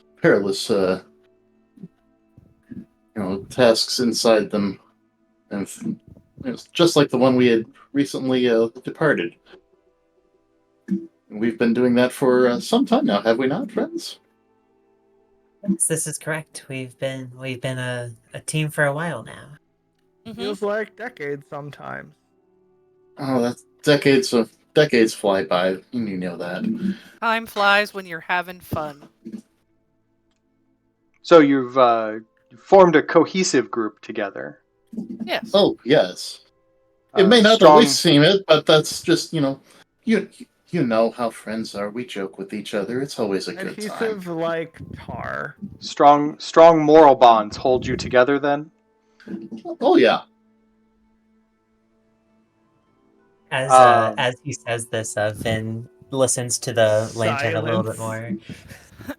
It's like yes, like tar. Oh, exactly. That's a great example. Great you to get- stick you together get and the impossible feeling- to separate. You get the feeling that this particular noble seems more interested in decency and strength of moral character. So either you could attempt to persuade him of your moral aptitudes, or lie to him and hope that he doesn't notice. I mean, we've got someone who's displaying a big old picture of the Right. No, lawful the good Bahamut dragon is a Bahamut. good, like he's looking at Thokrin like intently as he says these things. But that is just one pillar. I mean, surely we. Thakran would not even get. I'm sure even Thakran would not be as blessed as he is with if we were not upstanding individuals ourselves. I find it best to not be. I find it best to be cheerful and look towards the brighter aspects of life. Sometimes it's good to have, friends Right. who will So look the other way as well. so But Elrovis, are you on the persuasion side of this ladder or the deception side of this ladder? more of a persuasion. I am Okay. also on I persuasion. Okay. I Dersim, mean, I'm good either Vin? way, but I will assist them, but I can't make these comments without lying. Okay, so you're on the well, deception side of this ladder. I mean, Vin? Uh, Vin will go for persuasion, mostly relying on the fact that she owes like a debt to her genie because the genie is what saved her from dying initially. So she's like fully dedicated to like paying back that debt. So that's Okay. what she kind of relies on a lot. So what I need is 1 deception check and 3 persuasion checks, and Thrakrin, yours has advantage because you are displaying the icon of the most lawful, good, holy dragon deity ever. Okay. How do I do it? So just the roll check 2d20 with- and choose the I think highest. it's Okay. shift click. Say that one more time. Shift click. What? Because you have your character sheet open, right? Open your character yes. sheet Yes. It's open. and then shift click on persuasion and see what happens. Well, that's a natural 20, so whatever the other Oh. one is, I'm sure it'll be fine. All right, let's see if I ruin this. Cool. That is a 7. All right. You look shady. Really? That's Person pretty in good, cloak Vin. and mask looks shady. And all right. We got and 3 out of 4. oh, 3 out of 4 ain't bad. no, and I get a little bit higher because of my wisdom bonus. Oh, really? Yeah. Yes. That's Three- added in. 3 out of 4 ain't bad. Oh, Real quick, Rovis, you ran perception, not persuasion. Oh, you did. I did. Either way, that still was pretty good. Yeah, that's the 'Cause, 17 on the dice alone would have gotten it. Yeah. Would have had an 18. He listens to your stories. You see that he kind of raises his eyebrow a little bit when Dersim like interjects in a few places. But overall, he seems to like what you guys got going on. And so Lord Burl looks at you and goes, "All right, well, if I think I like what you guys are peddling here, and I think I'd be interested in sponsoring you if that's what you are interested in. My owlbear out in the stables name's Kitten. And then when he looks over, my daughter named it. Go check it out, see if it's to your liking, and if it is, come back and let me know, and I'll give you my icon." We graciously thank you. We will go take a look at your elder, and hopefully she'll be returning I wouldn't want soon. to. I wouldn't want to force you into a contract with an owlbear that you're not interested in hauling across a mountain. Fair enough. Absolutely. Thank you once again. And kind of turn and make our way. As you do that, Uh-huh.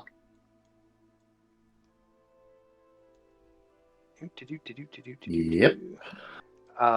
You see this batch head into that tent, and you see that Grimble wander over to the anvil and hammer and dwarf tent as well. Oh, is this the guy that was at the inn At the earlier? bar, at the tavern earlier, yes. Okay. With the bugbear and the lizard men. Okay. Sorry, I figured with two Eladrin we didn't have much of a chance with the dwarf. Eh, It's not hard to get on her good side.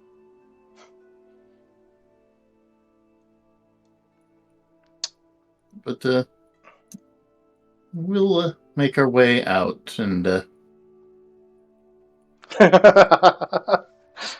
Dersim like turns the corner and goes, actually, I'll go stand by this box. we'll go examine both Kitten and the biggest. the knight's Please tell me proud, the kitten. large Huh? bear. Please tell me the second from the bottom is kitten. Nope. Aw. But no, Linnell, who you assume the leader of the Fey band, seems to be whispering in some kind of trilling noise, and some of the owlbears are kind of intent on it. But when you guys walk up, she turns around to address you.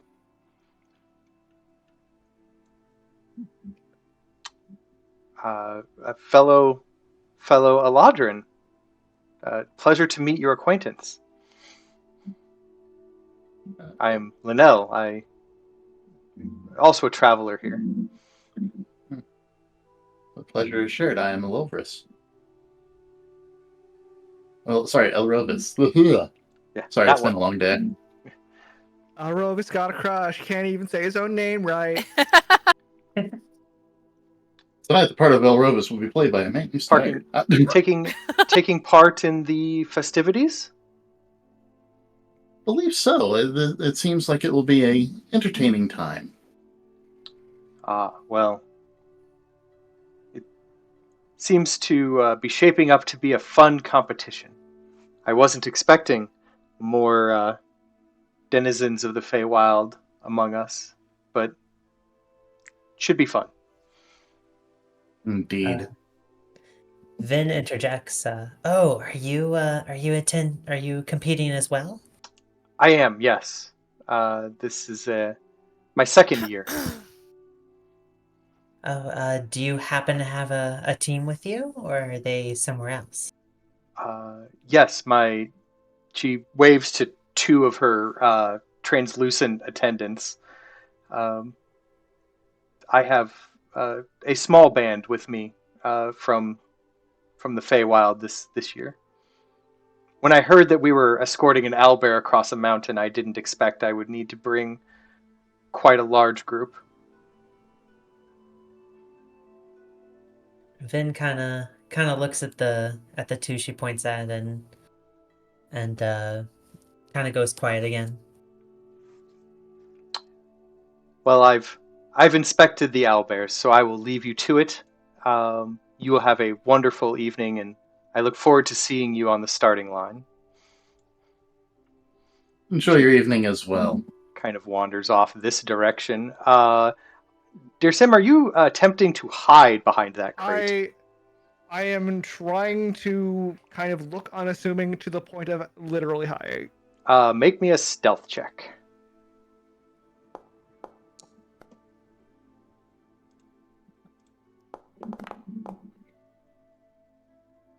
Yeah. Okay. Probably. Good news. Your plus is higher than her perception. She does not appear to notice you as she walks past. Okay. And then she goes over to conversate with Rolling Boulder.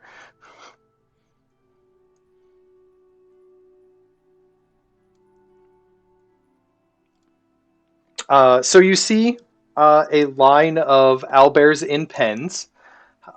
True to form, you do see that the topmost owlbear, it looks like their pen used to be two pens that has been expanded It is a massive, massive owlbear, and has a little wooden nameplate, kind of like dangling on the doorway to its pen that says "Terrible Tharzadoon."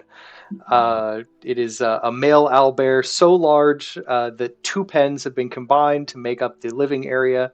He's covered in black feathers, and he kind of sprawls out on a thin bed of straw, snoring intently. He has one big bloodshot eye that kind of opens as he sleeps, and you kind of catch it on occasion. The next one down is Kitten. Kitten has the sign for her nameplate has looks like it was drawn in children's crayon. It is very clearly a female owlbear crouched in its pen. It glares up at you, unblinking with its golden eyes. Every muscle in her feathered body is taut, looking like it's ready to fight. That is the current state of Kitten. Moving down the chain, there is another owlbear. The nameplate on it is actually carved in metal, and it is called Lucky Lady. Kitten is, I believe, the second largest of the two owlbears in this pen, but only barely the second largest. Barely, really bad. Kitten. You heard what I said. Let me go with this. Kitten is the second largest. Correct. Okay.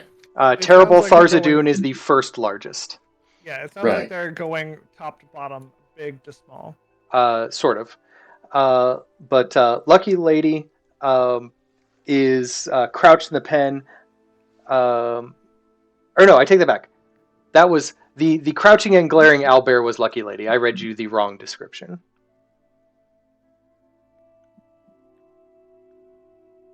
But Kitten. Where did I have Kitten? There we go. So Kitten is the owlbear that lies curled up on the straw-covered floor. It can barely contain her, great girth. As you approach, she opens her beak and trills softly. And then the last one has a wooden placard that looks like someone has carved the name rather roughly with just a dagger. It just says Manslayer. This male owlbear has scars all over it, probably from many battles. It has deep scratch marks on its head and long lines where the feathers refuse to grow back. It backs into a corner as you kind of move up to the fence and hisses at you through its beak. Okay. But Kitten is the one that you are currently theoretically contracted to carry across a mountain. I mean, she seems the most gentle. That's a positive, I think. So Thorkin, you gonna go stare down that big one like you were gonna? I mean, it might just be interesting anyway. You can't really get past the current fence area for your safety. But if there's any information you would like sizing up an owlbear, a nature or perception check, and then kind of telling me roughly kind of what you're looking for would be required.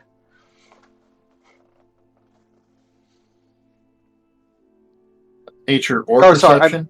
Yes. Okay.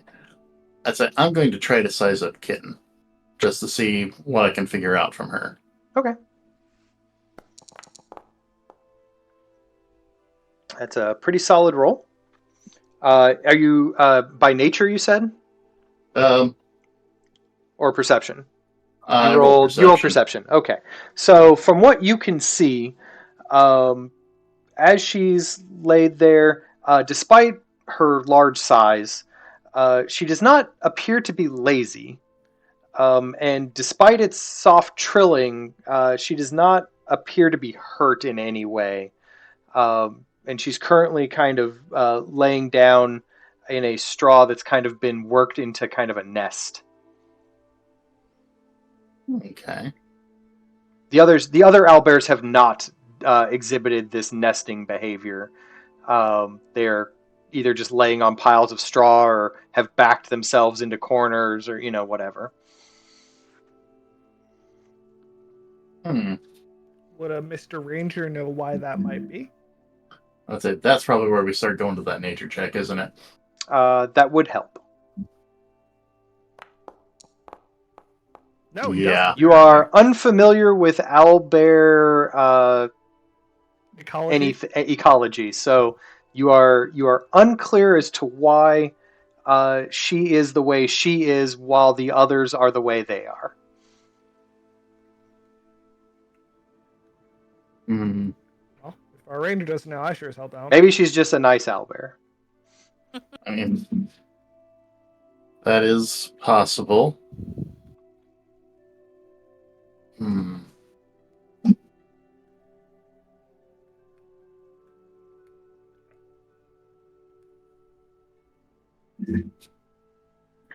Yeah, Is there I any got other nothing else. owlbear information from other owlbears you would like to discern? Or would anyone else like to attempt to discern some owlbear informations?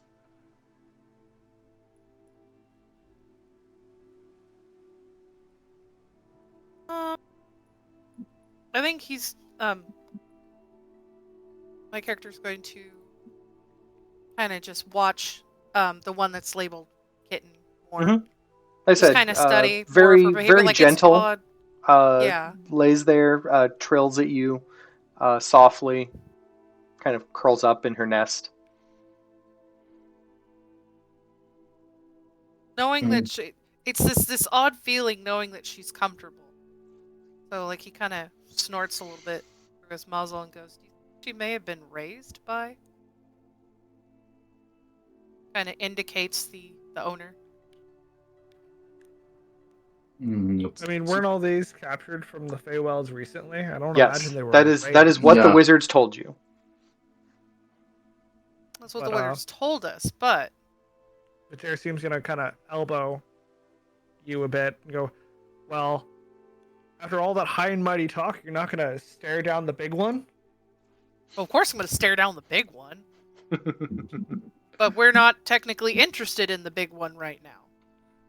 I mean, you could be interested in the big one. Yeah. I'll look at the big one. You remember, you're supposed to stare into his eyes, and if you know in your soul that you have what it takes, then the knight will give you his icon. Being coerced and peer pressured, yeah, he'll do it. All Come right. on, chicken, you won't do it. What I actually need from you is a nature check. I will also accept an Arcana check. I have Arcana. Oh well, then now's the time. Oh. Woo! Hey, 15's not terrible. So Please tell me you this is one look of over yours. this owlbear, you stare it in the eye, get a sense of itself, and you recognize something a little bit about some owlbear ecology that you know. And it's that some black-feathered owlbears come from mountain stock. These owlbears will eat anything they can find until they grow to an enormous size. Then they hibernate for an extended period of time. Huh. You He's gonna translate that. you get a slight feeling that despite his fearsome size, he might be a little bit of a lazy owlbear and might be hard to get him moving at any point during the adventure. Huh. Huh. I see why it's the biggest. It also happens to be one of them. Be hard to get him to move. He may be big, Yeah, And he's bulked up for the winter. Yes. Yeah. Is what you have determined, and he might not be the most easy to get to go places owlbear. Darcy definitely goes, where the hell did they get this one if it's this already prepped for winter? I Man, mean, the Feywild is the weird. Feywild. That's why I was gonna go. It must have been a weirdly specific part of the Feywild. You know, it just happens. One of the winter kingdoms. Yeah. Though, Definitely a mountainous region type too. Doctor, I'm kind of glad you couldn't lift us earlier now. Fair enough. Yeah, I- because you I have the could. feeling that you I would could do actually it. have I to was- lift this I owlbear was to get it just- moving. He kind of like tries to reiterate his strength. He's just like, I can do it. I was really nervous, and it was Alright, kind of a Falcon, spur of the moment. If I was prepared, No, think of it this way: Alright. divine intervention. Divine intervention. Sorry, we know you can break those cuffs. fair enough. I will give you that. In ways I never thought he would. I will give you that. Thank you. But yeah, Thumps his so chest. that's So what we got. So you're taking Kitten, I suppose? probably. But you don't let's- want to bust into one of the other two tents. Let's take a look at the other two just to see what we might have to deal with. All right. I'll do the same. Let's see. Lucky Lady is the next one down the line. And again, she's kind of crouching in the pen, glaring at you, every muscle in her body taut and ready to fight. Make somebody. I need somebody to make either an Arcana or an Insight roll to kind of suss out Lucky I'll do an Lady's insight. deal. Insight it is. Oh, I won't. All right, Elrovis, you immediately detect that among these four owlbears, this female owlbear is by far the fiercest and most aggressive of the line. She, would leap and lunge at anything that comes close to her pen. Like even if a bird, comes close to the top of, she will lunge at it and nip at it with her beak. Her behavior suggests that she has recently suffered the loss of maybe a mate or a clan or a brood. Looking into her eyes, you can almost feel her pain. Well, my friends, the good news about the Lucky Lady here is she will definitely be aggressive and moving towards something else. The bad news on that one is I'm pretty sure that she might turn that aggression towards anything or anyone around her. She looks like she's had it rough. I could sense that, probably. You can feel it a little bit. Now that he's pointed it out, you're like, oh shit. I'd be more afraid she'd try to turn at us first, rather. That will yeah. 100% happen. Oh yeah, yeah, Hey, no. remember when I said we'd die if we did this? Hey, one of the wizards joked about being owlbear Dear Sim snackage, points to and I that think owlbear, that one that will eat us. Hey, one of the wizards talked about people being owlbear snack, and I think they were referring to this particular owlbear. I mean, No, he was referring to all four of us specifically. yeah, but I think they meant this owlbear being, the one who would snack. Just saying. Probably. I love your selective memory. It has its moments. All right. Yes, it chooses them. Is anyone interested in Manslayer? I will take a look. Okay. In order to get a gist of Manslayer's deals, I need either some intimidation or a perception roll. I'll be right back. Okay. Go ahead, spook them. You said perception or intimidation? Correct. Yep. Okay. Well, I am proficient in neither. So we're just gonna go with perception. Really? I think Well, you'd be better at well, intimidation. Right, than like- this yeah, let's do paladin. intimidation. I have more into it. Me sitting on the fence, looking over, curious how you're going to scare an Oh. owlbear. You are curious. However, Oh shoot. when Thrakren kind of goes up to the fence and kind of like looks this owlbear dead in the eye and gives it like a snort, the manslayer immediately jumps and like backs away and hisses, in terror at Thrakren. You get the feeling that this one is very skittish, and is maybe not the manslayer that his name entails.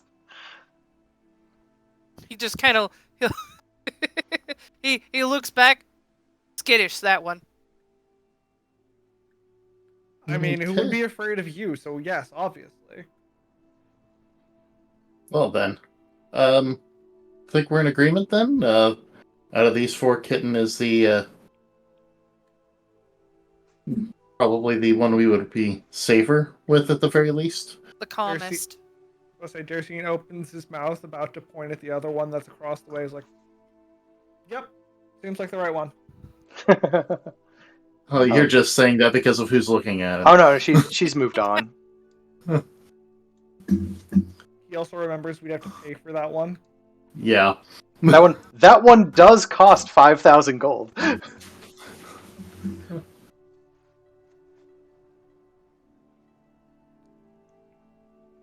So, You know, all you missed, Vin, was scaring an owlbear. Fair enough. Apparently, Manslayer is terrified of Thrakren. I'm not a man, so it's not. It's afraid of me because I'm not a man. No, it's just a coward. well then, I think we're agreed then. Are we not? Yes. I suppose. Yeah. We're all gonna go off to our deaths, anyways. You say that every time we start an adventure. One day I'll be right. True, but I'm hoping it won't be for several hundred years. Come on, friend. What's the point of living if there isn't a chance of dying? Living a long life and dying in your bed at the age of 5,000 checks the years. No. sun, 5,000 years, yeah. like all good elves should. Good thing I'm not an elf then. Yeah, good thing I'm not a good elf. Walks towards the pen or the pavilion.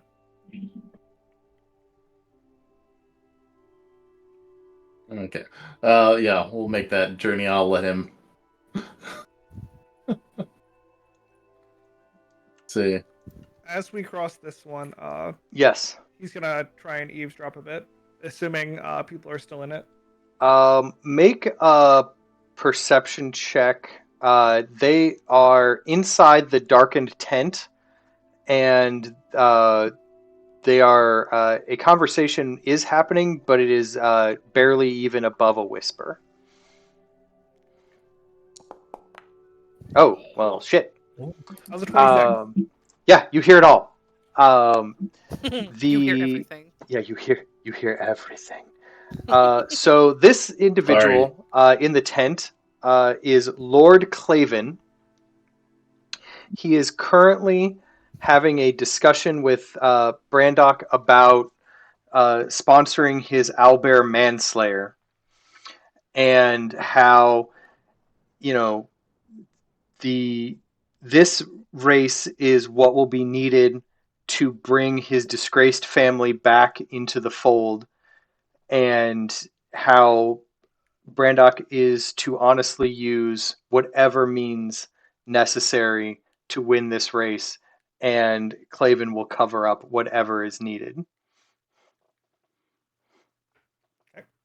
And Brandok is like, we don't make mistakes on the road. There won't be any witnesses.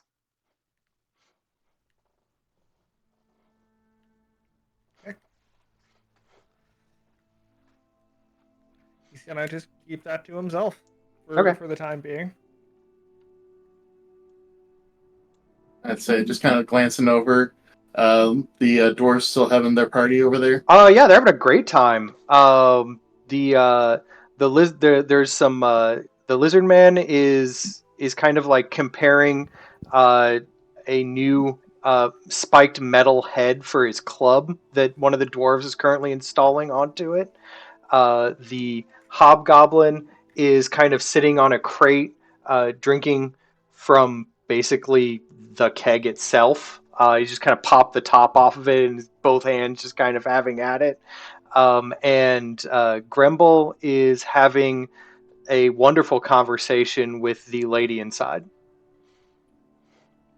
They seem to Oh, I be like smiling and laughing and, having a great time. think that's kind of locked in there. So yeah, just making our way down here.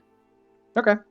As you get back to the tent, um, the girl is curled up in the pile of pillows, cuddling her owlbear that looks remarkably like Kitten. Now that you have seen the actual owlbear,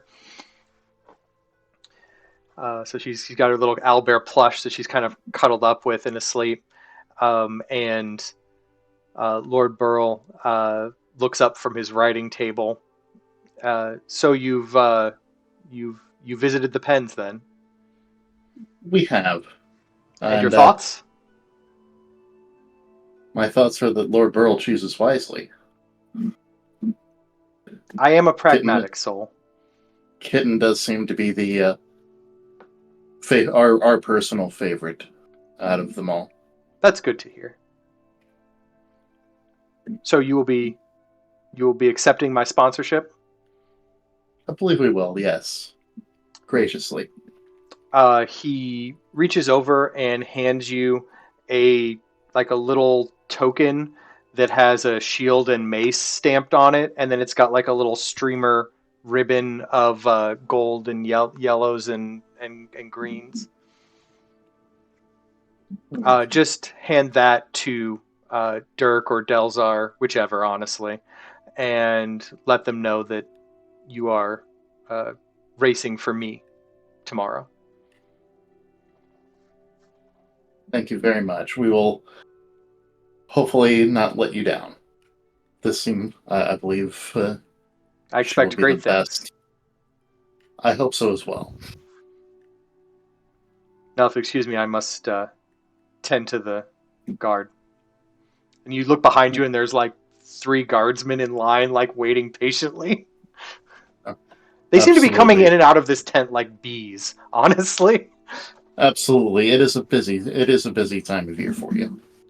It is. This festival has no shortage of distractions. And that will take our leave. All right. So back into town you go. Yep. All right, we get to race owlbears. Once we're kind of clear from other We get people. to raise Owlbear. Hey, when else in your life would you get to say you've done this? I mean, really? Come on, and look, in your like 5,000 years that you intend on being alive, you could at least say that you did this. And when better Mumbles to do it underneath in his a breath.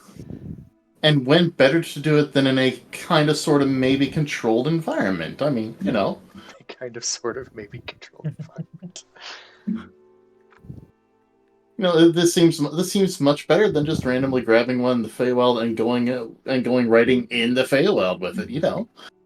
Just be glad that thing Vin's got is gonna stop you from dying the next time it mauls you. Vin when one of the clutches her competitors- lantern a little bit. Or when one of the competitors tries to kill you. All right. Remember, that murder isn't allowed. It's not allowed in there. Yeah, but cheating There There isn't are allowed. rules. Yeah, but cheating Uh, is approved apparently. Yeah, and apparently a couple people aren't super worried about that. I'm not either. You know me, I'll do my best to protect you guys. Well, just don't go off riding the damn thing. No promises. I know. No promises. All right. So you guys get back to the inn. You can very easily get a meal for the evening. Uh, a lot of the people that were there previous have cleared out.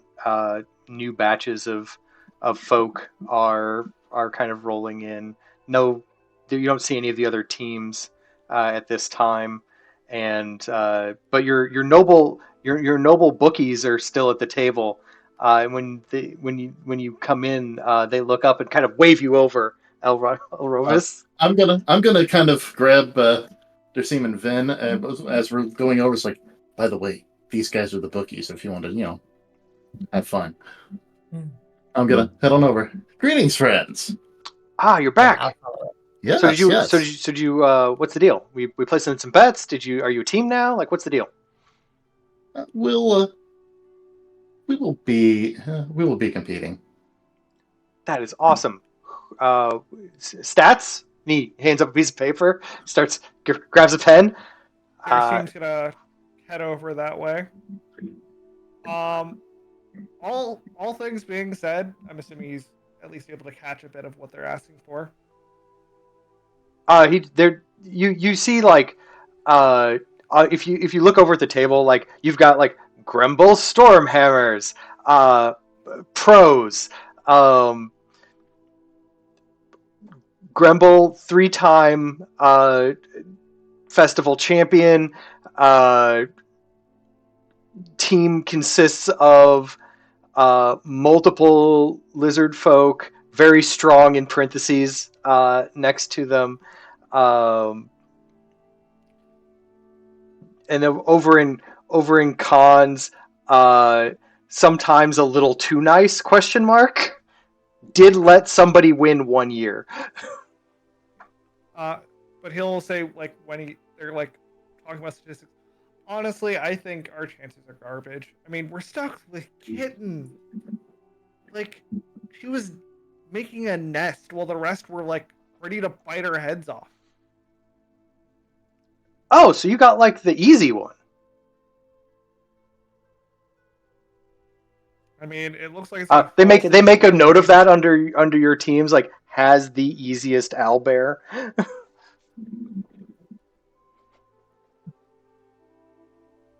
Well, that backfired. Oh well.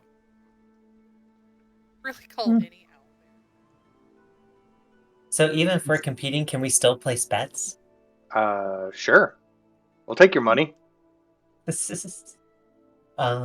Vin puts a bet 10 gold on the returning like champions. Okay, so Grumble and his Yes, Stormhammers.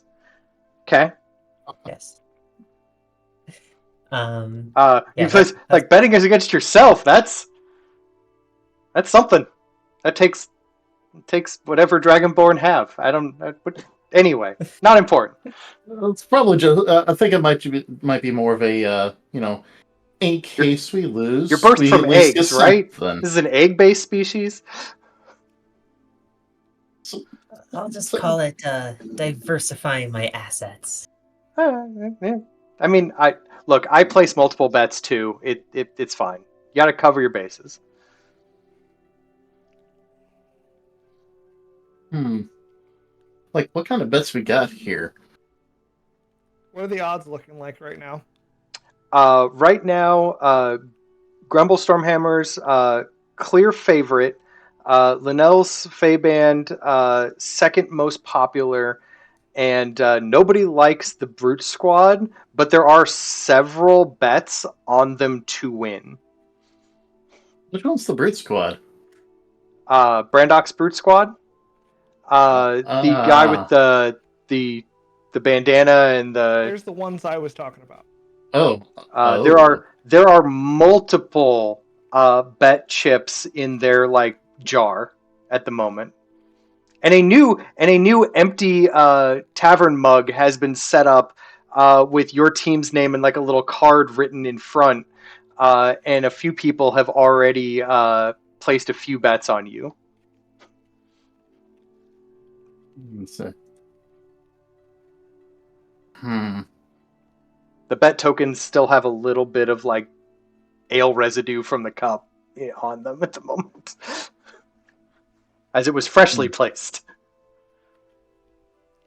Dersim just kind of stares at his elven friend for a long minute, pulls out his purse. At the moment, you guys have kind of like a maybe, what is it, 3-to-1 odds? Yeah. You're not you're everyone's about third choice. Mm-hmm. I'm just gonna kind of look at him. It's like I've heard the term exacta. Are you familiar with that? What? A what? I actually didn't hear what you Sorry, said. exacta. Sorry, I actually know horse betting. Oh, I don't. Nope. I kind of want to make a. Would I be able to make a bet on the teams that would place first and second? Sure. Okay.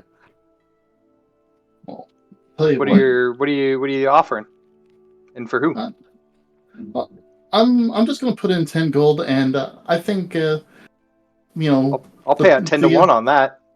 Okay, cool.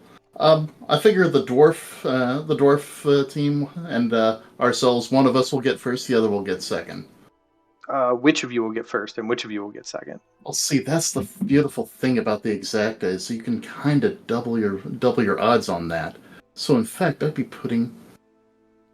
I'd go 5 gold on us first, and 5 gold them first. It's a fun. One of them, he ponders that for a minute, and then one of his friends looks over and goes, "Remember, Linnell's here this year, and she's literally from the Feywild. She has this in the bag." And he's like, "No, I'll take that bet. We're good. We're good." Cool. No, I figured it'd be fun. We're all just here having fun anyway, right? Heck yeah. Just kind of just say with a nice smile. What's 50 gold? You owe me this if we lose. He says, pointing at Elrovis. Whoa! I ain't. What? Hey, I didn't. I'm not even putting 50 on us. Cool, you owe me if we lose. Because he didn't want to be in this race. You drug him into it. But if you win, he buys drinks for the next 3 months. I promise something. Ooh. Oh well. I want to win anyway. So what the heck?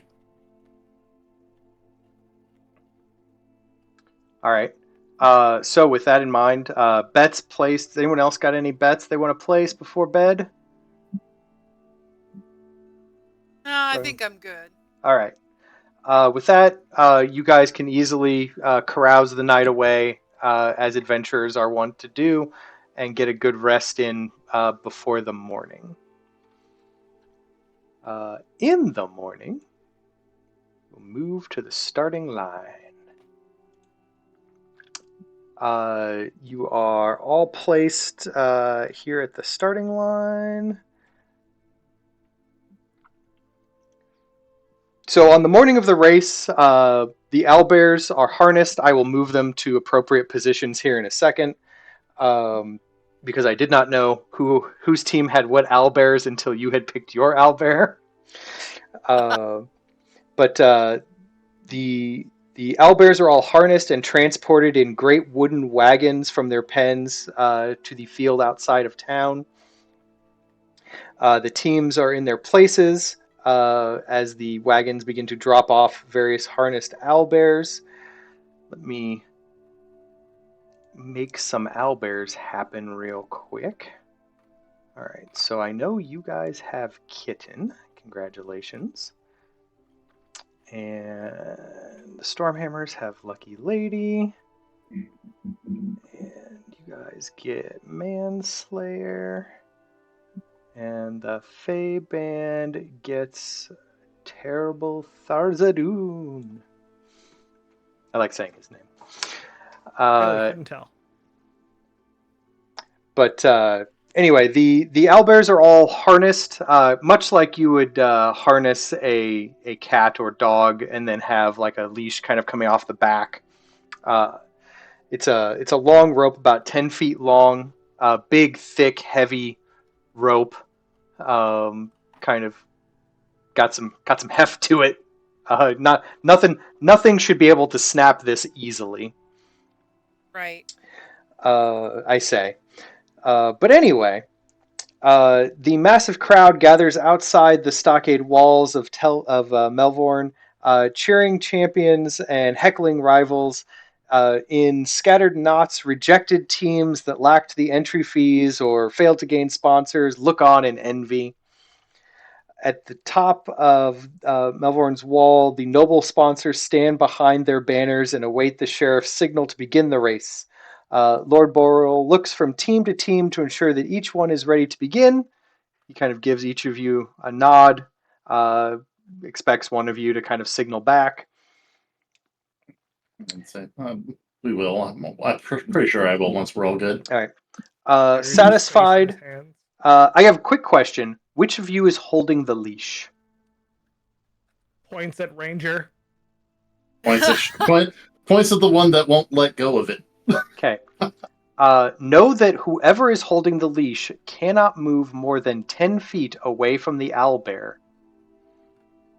That is an important note going forward. I'd say I should probably not be holding the leash just because I don't trust myself in holding the leash. Well,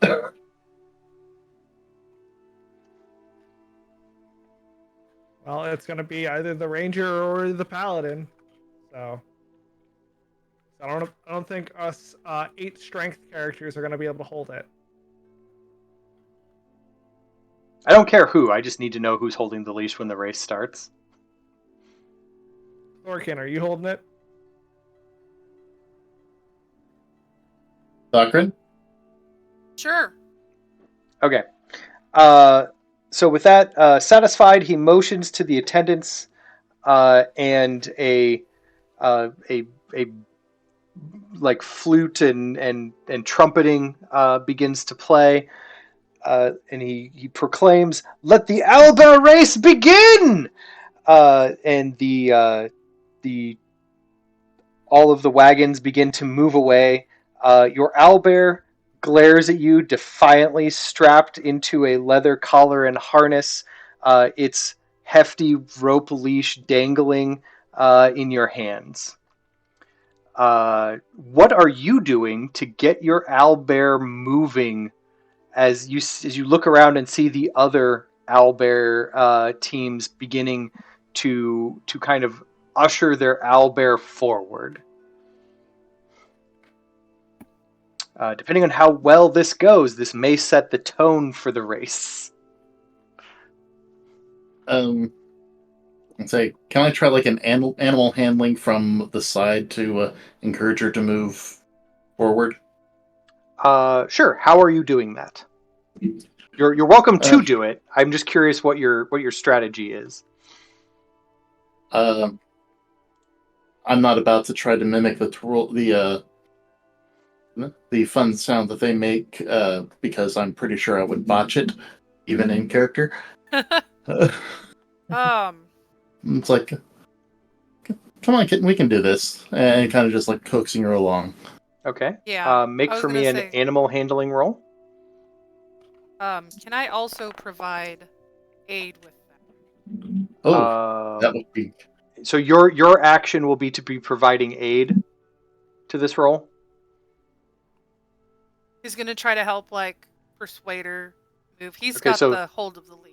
Okay, so both of you are in the front, kind of like coaxing her forward.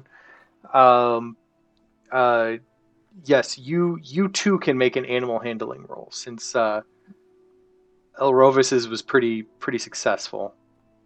Give me a second. Oh yeah. Oh yeah, she likes you. Apparently, it's working out. You see her take like a tentative step forward, kind of following along as you're kind of motioning in front, being like, "Come on, here, kitten, here, kitten." Make the noise. Behind the owlbear, What does Dersim and Vin doing? I mean, if it looks like they're making any sort of success, They're making a little bit of progress. I'm going to be mostly looking at the competitors, trying to get a gauge on what they're doing and what their gear is. Okay. You do not need to roll for this, as their current strategies are in vastly wide open display next to you. Gremble Stormhammers, he is currently out front shouting encouragement to his team as the two bugbears are pulling on, like having a tug of war with the rope that is holding Lucky Lady in place. And behind her, four lizard men are taking their maces and banging them on their shields behind her in a rhythm, trying to like coax her forward, uh, almost like a well-oiled team. And they are making some progress. Like she's struggling, but there are like steps every now and again moving her forward. But it is definitely a team versus owlbear fight going on over on that end. Uh, Next to them, the Brute Squad is currently uh, about six misshapen beastmen that are all either trying to uh, pull on the leash or kind of like pushing up against the owlbear with their bare hands. And every time they touch Manslayer, he like shimmies away and like maybe swipes at them a little bit, and definitely catches one of them with his claws, and that one kind of like backs away, holding like a gaping wound on his shoulder. Uh, but as that one does, the two armored thugs in the back are just like, "Get back in there! Push that owlbear! We got to get it moving!" And Brandek's just standing there with like his arms crossed, waiting for this owlbear to get moving. And as they are coaxing it forward with this brute force and violence, he's just like casually walking behind this mess, as his team is like losing or well, slightly winning an attrition war against Manslayer at the moment. And then at the far end, um, Linnell and her two Fae are standing in front of terrible Tharzadun, and there are two elven scouts kind of standing behind, watching you guys as well. The two scouts are watching the rest of the teams do their thing, and you see Linnell just kind of lean in and caress the side of the owlbear's head and whisper something into its ear. And then they just start walking as a group, very calmly, down the path. Yeah. Yeah, he's gonna kind of curse a little bit and look back at the other two like, well, unsurprisingly, they're using a bit of magic.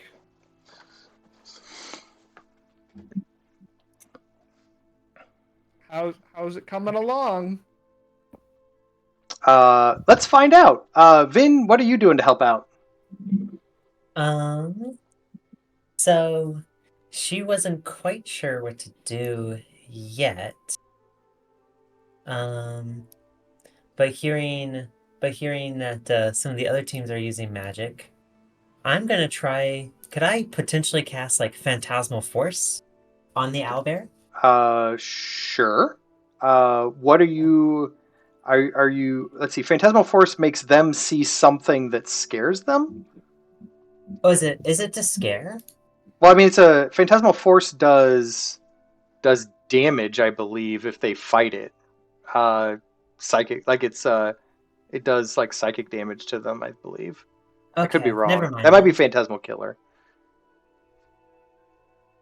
Um, Let me in find that's out. I can just click on your spellbook and click Phantasmal Force, and it will tell me. I don't know why I asked. You craft an illusion, takes in the mind of the creature, must make intelligence saving throw. On a failed save, you create a phantasmal object, creature, or other visible phenomenon of your choice.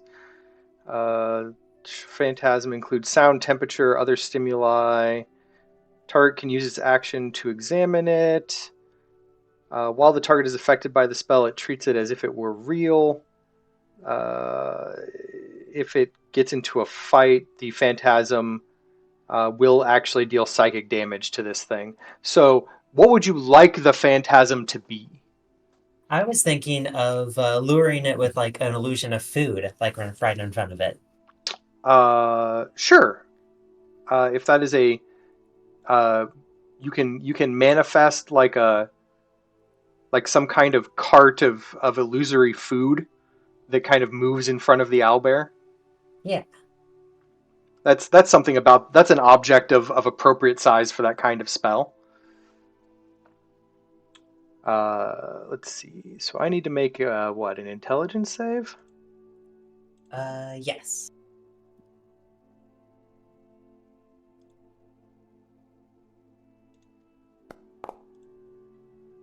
Ooh. That is an 11. I am not a smart owlbear. You create this illusion of like a food cart of some kind, heaped with owlbear treats, whatever those happen to be.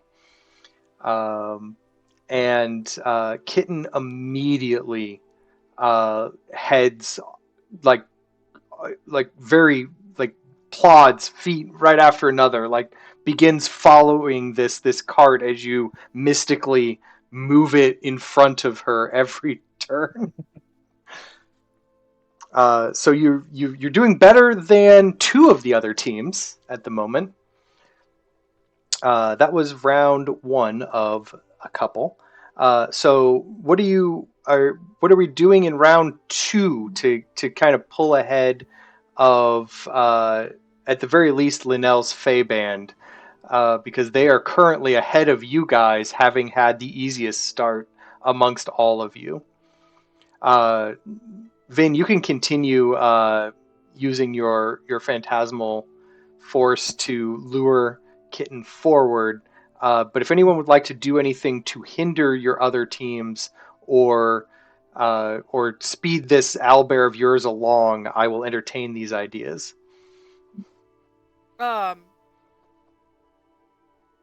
Throgrin will. Does he notice that it is coming from Finn? That You don't see anything, but you see that because it's a phantasm that only the owlbear can see. But you do notice that Vin is casting some kind of magic, and you saw kind of like a sheen in your owlbear's eyes, and it gets like this very friendly, hungry look, like a cat or dog wanting treats, and it immediately just starts bounding lightly to where you have to kind of jog to keep up with it a little bit. yeah. But as it looks like to the left or to the right, that's where the illusion kind of goes. So you kind of have to kind of keep its attention on the road you want it to stay on. Okay. So if he kind of notices that, kind of just be like trying to encourage and like guide her to where he wants her to go. I think a athletics check to rein this owlbear in to the appropriate area is probably sufficient. He's also like praising her at the moment. You're like, that's good. You're doing a great job. Really? This is what I'm supposed to be good at. Stop it, dice. You're saying that, and you go to like pull her in the right direction, and her head just kind of goes the other way, and she is a much bigger creature than you accounted for earlier, and you are dragged slightly off the road. Elrovis, your paladin is being drug away from the path. I'm so going angry to at this dice. I'm going to try to This get ahead owlbear of the needs some path. correction. I'm going to try to get ahead in the path as safe distance as I can. Use my thaumaturgy and call out to Kitten sternly, or booming voice to kind of get her attention. All right, make me an intimidation roll not so with much advantage. Not so much an intimidation, but it's not trying to scare, but to draw her attention towards me. Well, stern is intimidating.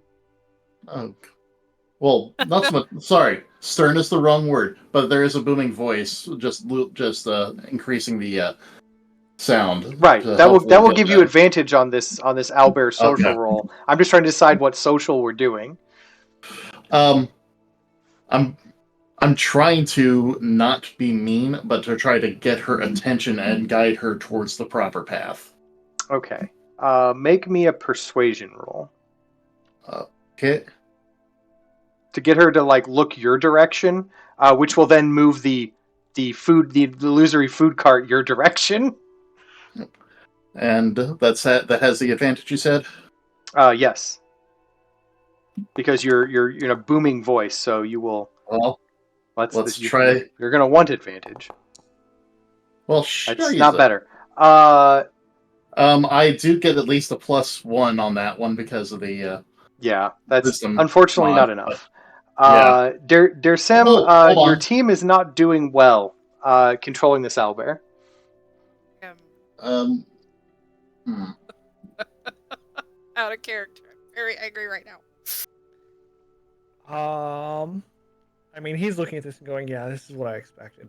I mean, none of them are being eaten by the owlbear yet, or mauled by the owlbear, but they have definitely lost control of the direction that the owlbear is going. Because I do not know of a way I can immediately help this situation.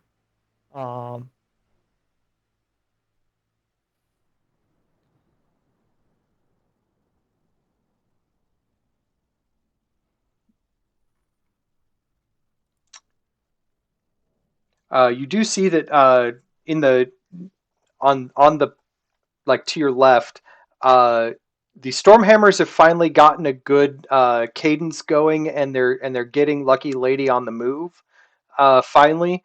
And Brandock is currently down two of his beastmen, and the other four are effectively doing their best to be bait, while the two armored figures are kind of lashing at Manslayer's like haunches with like whips to get him to go. And Linnell, you've lost sight of her. She's over the ridge. She's gone.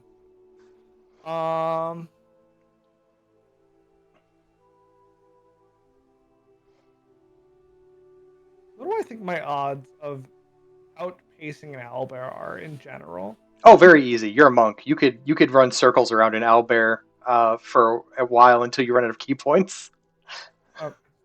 Not long. I mean, long enough. Yeah, because I don't want to actively be mean to it. But I'm like, the only other option I think I have is like, oh, here's other food, because my character's definitely got too much pride to try and jump on it himself after he just told someone not to do that.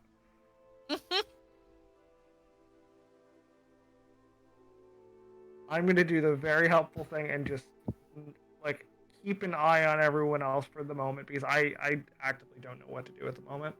All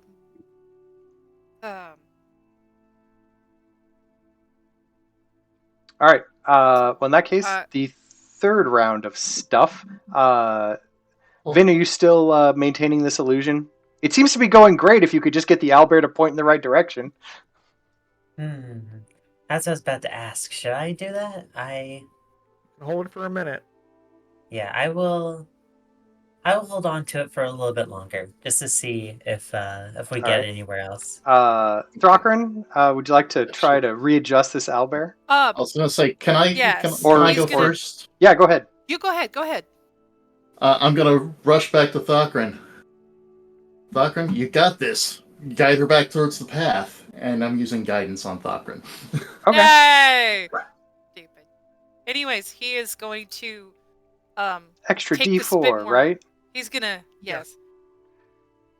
I don't know what that'll do for me other than me just having to roll like a D4. Yeah, you'll just roll an extra D4 from the thing and add it. But he is going to take this more seriously, dig in his heels and be like, all right, now I really got a muscler to to point her in the right direction. So there's the athletics, guidance. Oh, you cast guidance. All right, so it should automatically. yeah. Oh, really? 16 is good enough. Plus the can't plus roll plus the well D4. There it is. Yeah, we're good. So 16, you give with encouragement, you give a mighty tug to this big rope, and kind of pull Kitten's head to the side. And when she kind of shakes her head to realign herself, she's pointed in the right direction, and the food illusion begins to pull her that direction as she begins chasing after the food. All right, we got this. Dersim, do you got anything you wanna do? You seem to be pulling. You've definitely pulled ahead of Branduk's Brute Squad, and currently the Stormhammers are basically right on your heels and gaining speed. Yeah, I think for now I'm just holding because I'm the last. Well, thing this will be the final round to set the pace. Yeah. So I don't think I have anything outside of active aggression. So okay, I don't think that's I have fine. anything. So with that said, you guys crest over the hill and into the mountain area. Let's head back to the map. Importantly, I will give you guys one of these maps.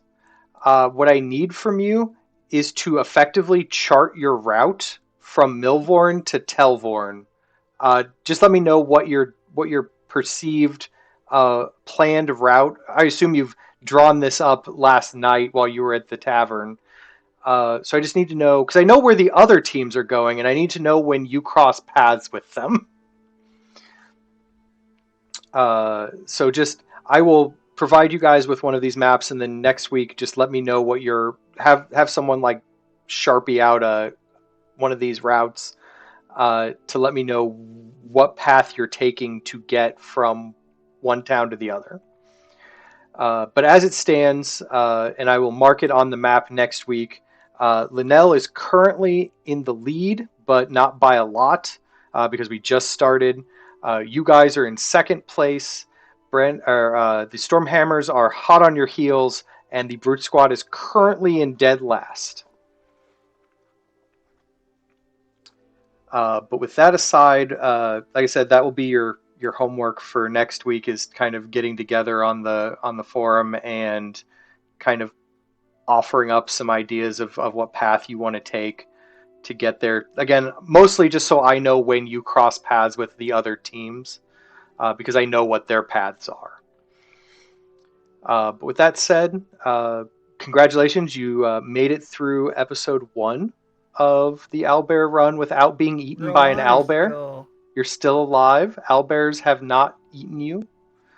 And you did get a sponsor, so that'll be cool as well later, when the sponsor may or may not come into play. So did everyone have a good time? Oh yeah, for sure.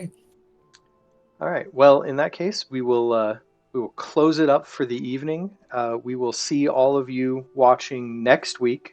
We are going to do this again Tuesdays, 7 p.m. Central, and like I said, I think this is about an eight episode series run. So that is about what you're in for if you're in for this. If you're in for watching this, we will have the video replay later up on our YouTube channel. Feel free to visit both our Discord, our YouTubes, or watch this or other programs that we've had saved as well. If you are interested in throwing any subscriptions and stuff our way, we happily accept them. They make things better for what we do here and allow us to offer some new and fun, exciting content. Other than that, feel free to Amazon. Yeah, if you have Amazon Prime, congratulations! You also have a Twitch Prime sub. It is free to use, and if you're not using it, we will happily accept it. Amazon does not need your money. But other than that, Feel free to visit us on our socials. We have them. They're in the descriptions below. Uh, we will see you all next week. Have a great time. Bye.